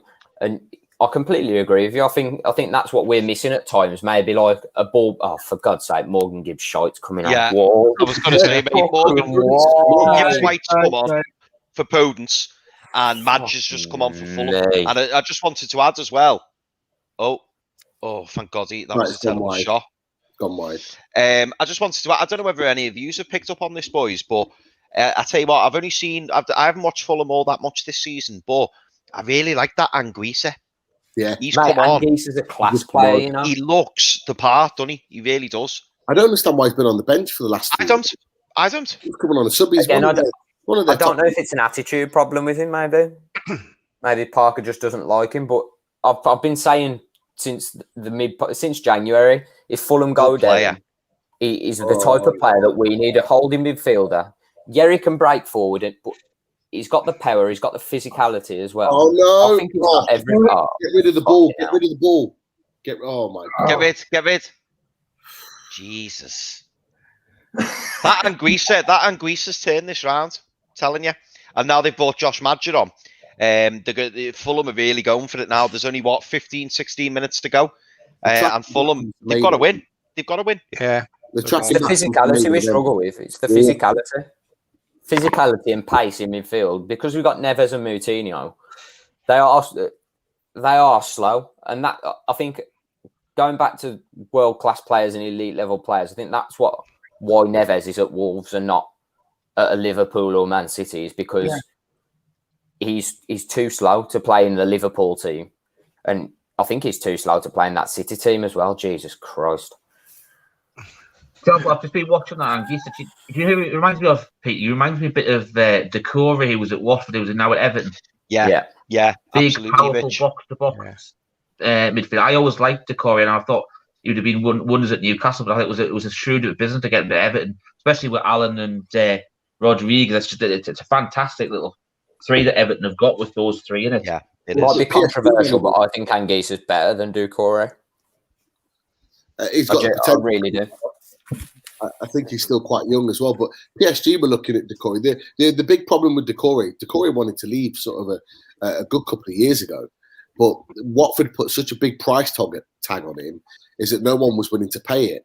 That was the big problem why, he and in his last year, I mean, the reason why Watford got relegated is because he just didn't want to be there, and because he was outpriced of a move, he just kind of down tools. But he has actually done well when he's played for Everton this season. But I agree that Anguissa, I think he's got go on. Oh, Silver's coming on, by the way, Jack. Thank God for that. Get Willian Jose off and back on a plane to Spain. I would take Anguissa at Newcastle. Yeah, I would. 100%. He's the type of player that we really need in that midfield. Centre back in midfield is where we really need to shake up this team if we stay in the league in the summer. Now, I know we won't have a lot of money to spend, and obviously the takeover is neither here nor there. We don't know what's going on with that, but we need to shake up that midfield. And if Fulham do go down, there's a good chance that you can get him on a decent price and get him into the club. And we might have to do what we did last season with the likes of Fraser and Wilson and try and pick off one or two of those players. But Wolves have got a dangerous free kick now. They're just about to put in. Semedo. Oh, just on top of landing on just past the bar. Oh. I think Anguissa and Anderson, if Fulham go down, would be two players I'd be looking at. How much do Wolves miss not having Ota this season too? I think he was a big part of it. He's been a huge loss. Yeah. Right, I'm gonna shut this down right now. This is my genuine opinion as well. I'm not just being salty because he's gone to Liverpool. I don't think Jota's a miss at all for us. I think last season he was very, very average. Clearly didn't want to be at Wolves, and that's shown in his performances for Liverpool. I think he down tools, and to make way for Neto, who I think has more potential and is a better player. Neto's been great. Neto's been great. And to be fair, mate, I like you. I mean, obviously I'm not a Wolves fan, but I was very, very, very surprised when Liverpool picked him up. I mean, equally though, I did remember I was very, very surprised when Liverpool picked Mane up from Southampton. Again, looked a good player, but he didn't look anything Don't get me wrong. out of the ordinary Don't get me wrong. I knew in a top side. I knew he'd score goals because he'd get chances. But the problem is in a team like ours, you've got to work for those chances yourself. And as good as Jota is, I feel like he felt that responsibility and he thought, yeah, I'm a bit better than maybe he thought I was a bit better than the players that they've got, and that was why he wasn't performing to the level he was. And like I say, I'm not salty about it. I genuinely do believe Neto is a better player and will become a better player. And if Neto was in that Liverpool team, he'd be shining just as much as a Jota. Yeah. Yeah. Do you think you'll keep holding Neto? If we're lucky, we might get one more season out of him. If we're lucky. Fulham have got a dangerous attack here. Anguissa's in the box. He's looking for some help. He's not getting any. He's whipped the ball in. Madge's just headed wide. Wow. Good. Oh, no, it's gone for a corner. You know what? Wolves' tracking back has been really bad. Just tracking runners. They look shattered. It's no holding midfield, man. That's the problem. It's no holding midfield. It isn't even shattered because you look at how much we've pressed in this game. We don't press teams. We're not playing a Gegan press like Liverpool do, where every second of the game you're running full pelt. It's like heavy metal football. We don't play that type of football. We sit back. We we're very passive in the way that we play. So I don't understand why we let teams do this to us. And this is our problem. And this is our problem as why we didn't get Europe last season, is beating the smaller teams. What is that? We're so Oh, passive. what are you doing? What's happening? Oh, he made up for it there, made up for it. Wolves nearly gave the ball away in like the most precarious situation. And then they were just about to break, and Adama Traore fell on his ass, miscontrolled the ball and fell on his ass. And now Fulham are still pushing. Anguissa has got it out on the left with Robinson, who's put it back in the middle. Yeah, it's in the middle of the park at the minute. But yeah, it's all Fulham, and Wolves are really sitting deep. I tell you what, I was expecting a good second half from us. Woof. Ball in the Hasn't box, Mitro. Oh no, Anthony Robinson's got it. Penalty area, Anguissa shot from distance. No, he's chipped it. Ball over the. Oh, it's terrible.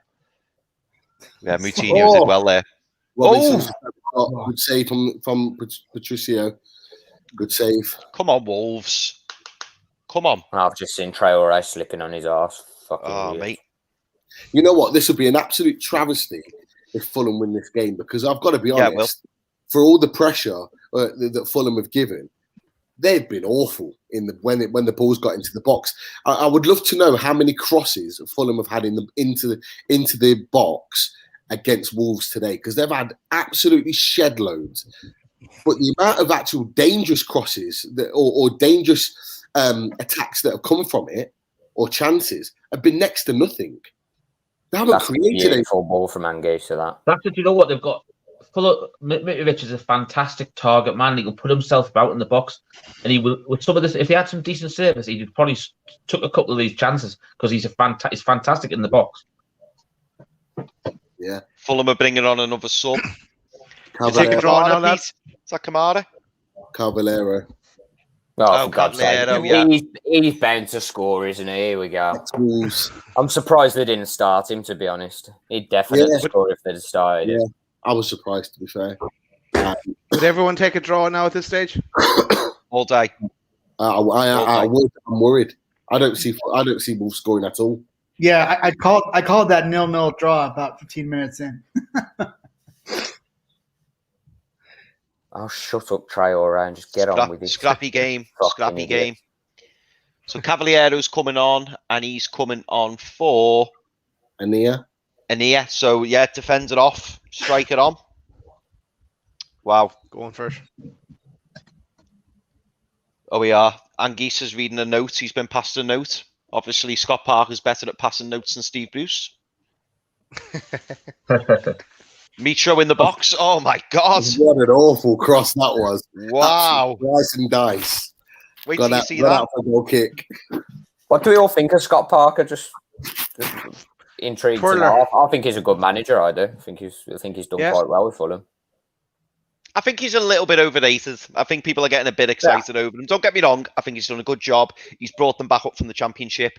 And he's put together a pretty good team, got to say. But as Pete was saying earlier, you know, if you look at, especially, they went on that purple patch run, didn't they? But the last couple of games that I've been watching Fulham, and that's why I'm so convinced that we're going to stay up, they just haven't got enough. They're not doing enough. They're not, you know, I look at it through their team and I think he's a decent player. He's a good player. But for some reason or another, it's just not working for them, and that's why I'm doubting him a little bit, because I'm thinking, you know, with the group of players that he's got, I'd be expecting a little bit more. You look at Fulham, and what they've done in recent games is what they did in the Championship season.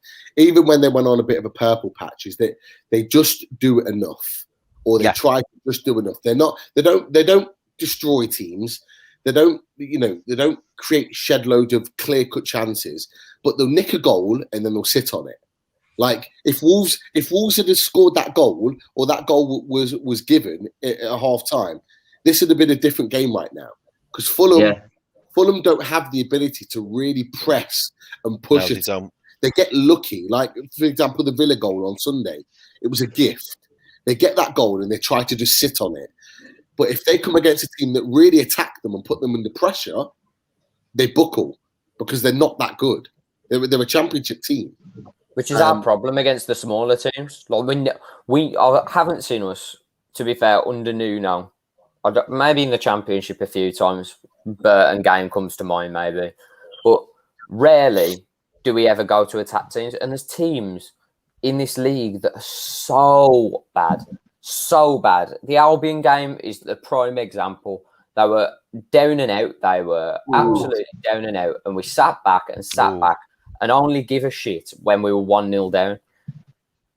Yeah. And that's the problem. If you want to be that team challenging for the top 7, top 8 places in the league and challenging for Europe, you've got to be putting teams in the bottom half to the sword. You can't just be dilly-dallying. Jack, we've said that so many times when Newcastle this season. Where, sounds exactly like us. You know, where there's plenty of times when teams have been there for the taking, and because Bruce just he's tactically just inept, he always seems to wait until we either go behind before we start to become proactive and make the changes. He doesn't do it when, the game's there for the taking. Like I remember when we played Fulham at home and Anderson got sent off, we should have been all over them, and we just were awful. It was the same against when we played West Bromwich Albion as well. It took a fantastic ball in for Dwight Gale. It was the only chance we had in the second half, which the first to win it. We should be taking teams like that, as you said, Jack, take it to the sword. You should be making an example of them. Really, you really should. So some of the quality that I look at Wolves and Newcastle very similar. Wilson and Jimenez have both been out for a long time, okay, and they're an integral part of the attacking nature of our teams. And I think not just for the fact that obviously they've got the goals in them, but it creates space for other players around them. With Jimenez being out, it means more people are focused on Neto or Traore. And it's very, very similar with Newcastle. With Wilson out and the pace and the movement that they've got, it means people can then focus on Almiron or ASM. When you've got that extra person, that extra focal point on the pitch who's so dangerous, you can't mark them all. And that's why the attacking four that both teams have got, when you take out probably the most integral cog of that attacking quartet, you're never going to be the same. And I think that's what's been both teams' nemesis this season, the fact that the main cogs have both been missing for substantial parts of the season. Yeah. Just Julie's question there on screen around how will this impact Bruce's thoughts. I think he would be happy just to match like with like and get a draw, but we have with the games that we have coming up, we have to go for it and go for the attack from the start and go for the win. Yeah, absolutely. We've got it on Sunday. There's clear daylight there. There is clear daylight between us and Fulham, and that racks up the pressure. That racks up the pressure massively on Fulham that then have to go away to Arsenal and away to Chelsea back to back. A win is massive for us. I mean, for me, we win on Sunday. We can still get a positive result or even 3 points against West Ham at home. But they've got to go to Arsenal and Chelsea. If we can get a win and maybe a draw at West Ham or the other way around, if we can get 4 points from our next game, we've created clear daylight there, which is fantastic for us. And it just puts all the pressure back on Fulham that I don't think they'll recover from. Corner to Wolves, all in. I agree with that with Pete, because if you look what Fulham have got, did you say they've got to go to Arsenal and Chelsea next? Is it? They're their next 2 games after this back to back. So big away games. If we say, for example, if we beat Burnley, I believe we could get something to West Ham at home, even a point, and I'd be happy with that. Right? All in. But if this stays as it is and we beat Burnley, that's us 5 points ahead. If we then get a point with West Ham at home, they've got to sit in. We're presuming they're going to lose at Chelsea and Arsenal. We're 6 points ahead, and they've got 4 games to play. Yeah, sitting okay at that stage. Massive. That's massive. Yeah, they'd have to win, Rich, and don't forget when they're losing. If they lose those games against Chelsea and Arsenal, and we're not losing, their goal difference is going to go worse, isn't it? And then really, they need 7 points to get above us. So then they'd have to win 2 and draw 1, and we'd have to lose all 4. And bearing in mind, one of them is against them. The only problem we've got with that though, Chris, is we've got Man City and Morgan. Yeah. And our goal difference will take a hit as well, yeah, Richie. But to be fair, we have, we're we haven't done too bad. If you know, we went obviously City this year. We lost 2-1, so we haven't been too bad defensively. All day. So 3 minutes injury time, boys. 3 minutes. 3 minutes. Do it for Jack. Scott Parker looks sick. Oh, what an awful ball. Wolves have got possession. Terrible. They've just played a pass to nobody. It's gone out for a throw-in in a dangerous position. Now Fulham pick up the possession again. Just stupidness. Absolute stupidness. So lazy on the ball. And Greaser ball in the box. That looked Patricia's a foul to me. Patricia's got it. Yeah. 2 minutes to go, boys. 2 minutes to go. That means as well, Jack, you still need to go in search of more points. You're still not out of the woods yet. No. I can see us beating Sheffield United, I hope, and then the Burnley game will be tough. We usually struggle against Burnley, to be honest. But again, a point here. I've just seen that ball. I think you only need one more win, Jack. One more win, you'd be on 38. That'd be too much. Yeah. That'd be too much. Yeah, to be honest, I know it's probably optimistic, but I think even now, I think we are safe, personally. Go on. Who's that Traore? He's on his own. Yes! Yes! Yes! Go to that, Hammer! Go on, lad! Snatch and grab. Yes! Snatch and grab. Love it. Jack, you Love it. There's no VAR. It's on the deck. Come on, Is there Jack. any VAR? Oh, Jack, that's a finish, mate. That's a finish. Don't tell me it's gone to. I'm not celebrating until I see that goal go in, and I know it's not an going. in-play goal. It's an in-play goal. It has to stand. It's a great finish. What a goal! Oh, here comes Martin. Martin's on for the celebrate. What a goal! Such a tight angle as well. Yes! That angle. Look at the angle, Jack. You look at the angle. Mate, Here we go. There's a don't tell me there's VAR, lads. That was an AFM type goal. Come on, get in! What a finish! Yes. No I tell you what, finish. I tell you what, lads. I tell you what. If Adama wants to lube up, I'm ready for him. Fuck with that nose off and get Silver in the team from the start. What a pass, man! What a pass! Sponsored by Avon. Come on. Sponsored by Avon. Get your lube online. That's massive. That's massive. Boys, there's literally about 10 seconds left. Come on, what a goal, man. See it out. Look at that. Look at that for a ball from Silver, though. Look at It's that. a hell of a ball. Mate. It's a hell of a ball. What was I saying to you? 93rd What was I saying to you all before kickoff? Why is William Jose starting over Silver? Give it. Oh. He's got it. It's fine. Okay. Pete, you were nearly freaking me out there for a second, mate. Game over. Oh my Congratulations, God. lads. You know what? Martin, Congratulations, you know what? Jack. Fulham should have scored then. Fulham should have scored. They had about 6 players in the box. It fell to one of their players with what? 10 yards to goal. No one challenging him. And he's absolutely scuffed it. Right. I would advise Chris A not to go out around London shouting "Go on the Wolves" because there's a chance you're going to get your head kicked in. Let's see. I'm pretty far from Fulham. I don't know. Is it? I'm just seeing that Fulham chance now. Our first match day live when we get a result. It's on my Traore there, Jack. I did see the number 11 bus to Fulham Broadway when I went out from. Mate, I'll be all over Adama Traore right now. I'll probably slip off because of the baby oil, like. But... I tell you what a win that is, you know. One of those slip and slides, Jack. One of those slip and slides on him.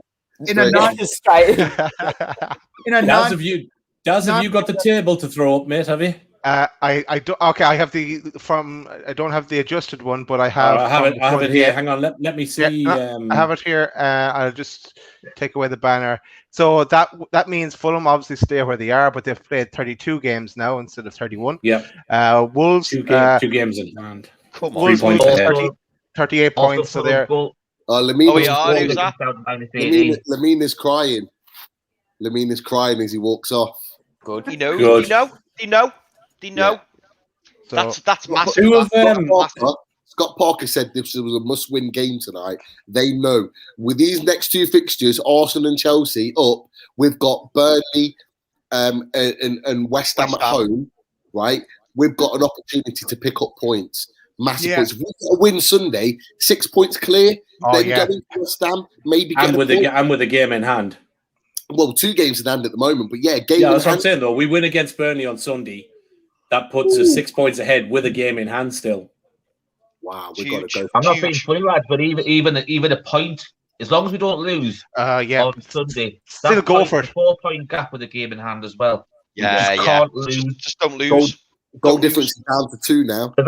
As I said earlier on, good point, as long whatever the result was for Fulham, mate, as long as we better their result this weekend, we've got to do all season is match Fulham's games for the rest of the season, and we've got at least a 4-point gap for the last game of the season.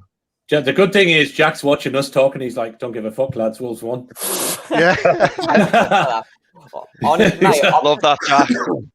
I'm just so happy for Fabio Silva, man. I am so happy. The amount of critics he's had this season and the amount of times I've had to say to other Wolves fans, give him time, give him a chance. Just don't put that price tag on his head. And, mate, what a killer pass for an 18-year-old to be playing that pass. Superb. The way to that's into his path, everything. That's a killer goal as well for Fulham, to be in that right up to the 93rd and get that after all the work. Like if that doesn't make your head drop and look at your next two fixtures. What's Fulham's next? How many games have got Fulham got left now? 7 left. 6. We've got 6 games left. 6 left. And what's their next 3 or 4? Right. So Fulham's fixtures, they've got Arsenal and Chelsea away, their next 2 games. Then they've got, I think they've got Burnley at home. I think they've got Southampton away, Man United away, and then us at home. I think they're their last 6 games. I think the weird one about Man United is that they play poorly against teams like Fulham, didn't they? A lot of the time, United. But the pressure's on Fulham at the moment. Don't go there, Jack. They've got to go away to Arsenal, Chelsea, and Man United that are all still fighting for something. They've got to go away to Southampton, who are not safe themselves. They've then got to play us. As well as that's a big game. That if you don't pick up some points in the next few games, that is a huge game for you lot. They've got to go. They've got to go to Fulham and Southampton. They've got to go to Burnley and Southampton and get something. And I'd love it if they went there and got nothing. Oh God, don't do the Keegan. They've got Arsenal away, boys. Then they've got a break. Because that's the game in hand. Our game in hand is away to Liverpool. And then they've got Chelsea away. They've then got Burnley at home, which, is winnable, to be fair. They've then got away. Southampton away. United they've away. They've got Man United away. And then they've got Newcastle at home. What's your fixtures looking like for the rest of the season? Better than theirs. Yeah, mate. So we've got, just to give you an idea, we've got not much better, really, but it's not too bad. Yeah, I think it is a bit better, Chris. I think it is a bit better, Richie. To be honest, we've got Burnley away. Tough game. Then we've got West Ham at home. Then we've got Liverpool away. Then we've got Arsenal at home. Then we've got Leicester away. We've got Man City at home.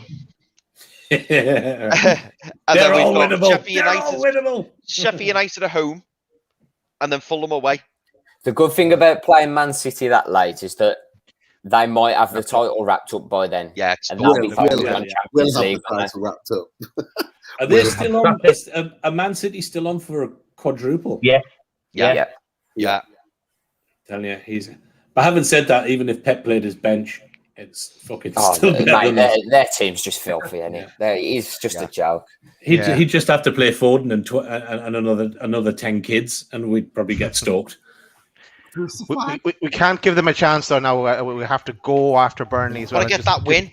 Make sure of this, if we beat Burnley, that puts a massive nail in Fulham's coffin. If we don't go all out on Sunday to go Burnley, then I don't know. Then we're done.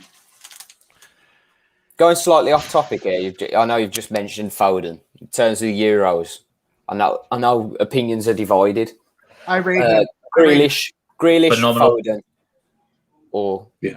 is it Sancho? Maybe that there's a touting. I think personally, Foden would be one of the first names on my team. Foden, I would, me personally, I would have Foden and Grealish in that team without a shadow of a doubt. Yeah.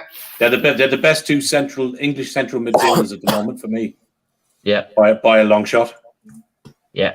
Grealish deserves his chance. Barring his injury, he's been outstanding for Villa.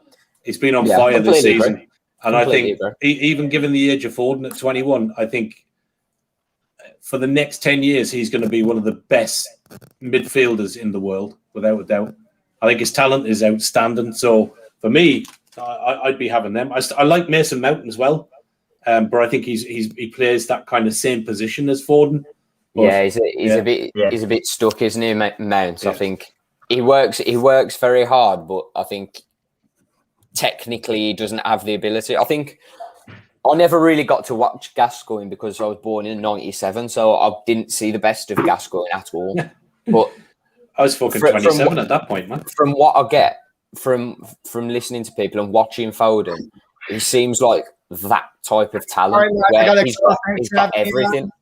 Daz and Martin and Chris, thanks guys. Christoph, thanks very much. Thanks, Chris. Cheers, mate. See you next week. Later, Chris. See you later, Chris. See you, bud. Lads, yeah. He wants to go. He can't even turn his shit off. I can't do I can remove you, Chris, if you want. You might have to. lads, we quickly talk about what's coming up on the show, on the channel. Just so we have a few people on. Yeah, so on Sunday there's obviously the Newcastle game, Burnley against Newcastle, and then we are on this channel, Loaded HQ. We have a review of that game. So that's coming up at 7:00, followed by at 8:00. Martin, you're going to talk with Adam Beckett. I am, yeah. So we've got a first line or an exclusive with Adam Beckett of the NUFC Trust to talk, obviously, about the 1892 pledge. But then we are going to just obviously do a chat about, obviously, the wrap-up from the Burnley game, and then get Adam's view on, obviously, like ourselves, me and Daz, being a Newcastle fan outside of the UK, and what he thinks about where we are, the club, and everything else. So it should be interesting. I'm really looking forward to that. Cool. Cheers, Martin. And you know, we have the video from NUST.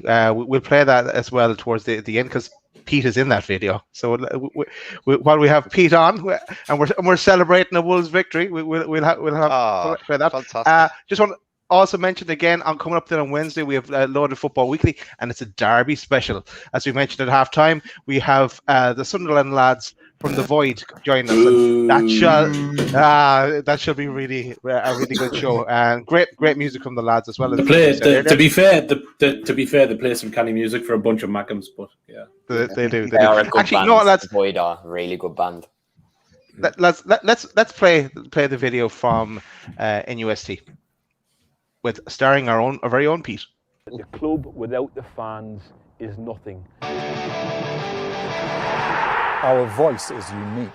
Well, we're all going down to the team, see all the black and white, all the smiling faces. Our voice matters. It's about the pride we have in our city, the pride we have in our area, and the pride we have in our team. Newcastle United belongs to the supporters. Our voice must be heard. The biggest asset Newcastle have is the fans. We have always been united. It's a feeling of belonging. Every major milestone in my life, births, deaths, marriages, there's been black and white running through it. A lot of people in the city live for Newcastle, and we all know why. Wherever we might be.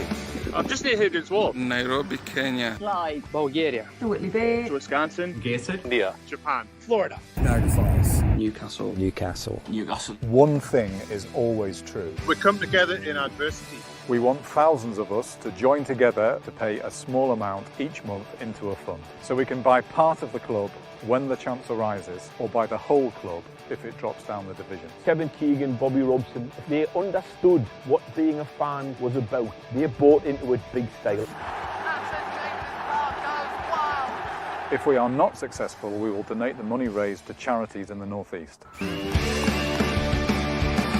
Whatever Newcastle is to you, jog through the Haymarket. It's go past the back page. Newsagents with a Chronicle sign. One last bottle of Newcastle Brown. Having a sausage roll at Greg's. Cathedral on the hill, it gives us shivers down my spine. It's like the Sir Bobby quote, seeing that hallowed turf for the first time. It's where I need to be. We've convinced managers to stay, icons to return, and we've always looked out for each other. We must stand together. It's who we are. We're that sort of people. We are many in number, but we are always united. One club city. Newcastle United can be better than what it's become. If you lose that connection with what makes the club, you lose so much. We want to make sure supporters build the club's future as we have built its past. We desperately care about our club and we want a stake in its future. Join the 1892 pledge scheme.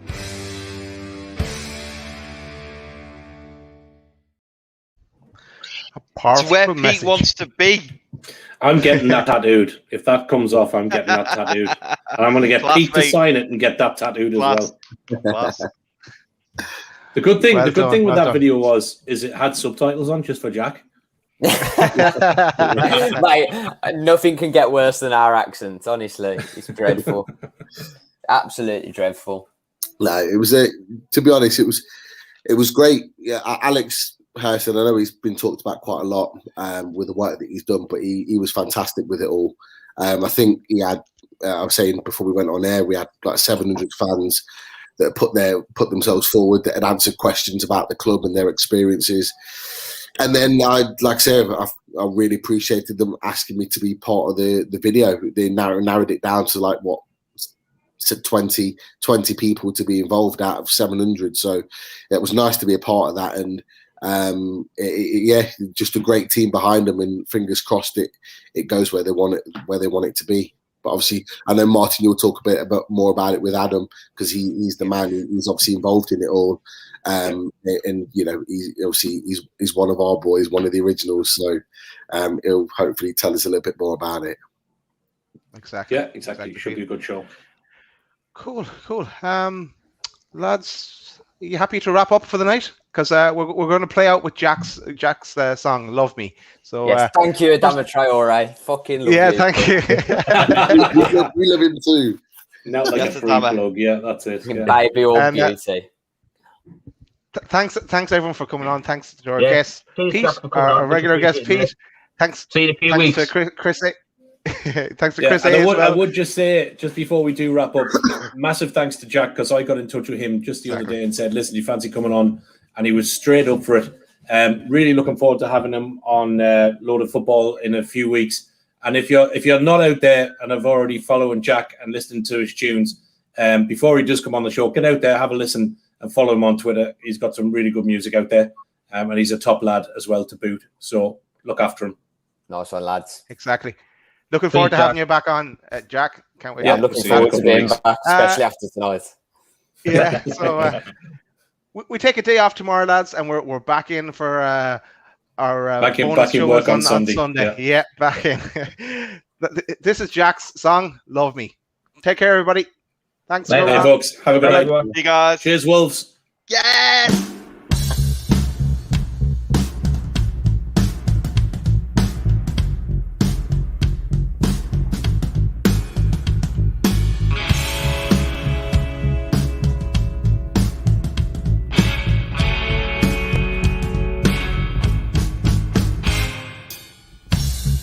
Saw you from across the room, dressed to impress you, dancing to your favorite tune. You looked up at me so seductively. I felt this weird sensation taking over my body.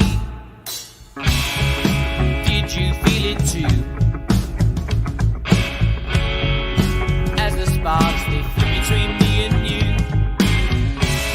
it was dangerous, contagious. You got me trapped under your spell. Won't you set me free? Come on, love me. You make me feel alive. Come on, love me. I need us to survive. So come on, love me. Don't show me to the door. Come on, love me. Come with me, walk till more.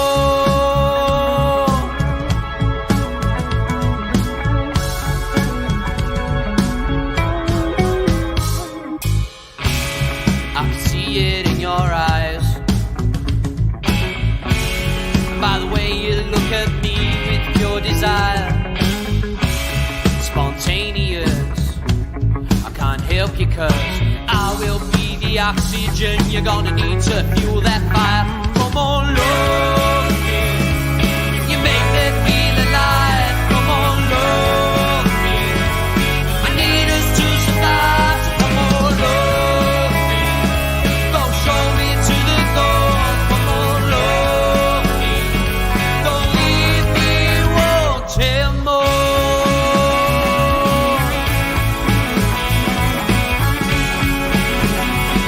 Don't leave me wanting more.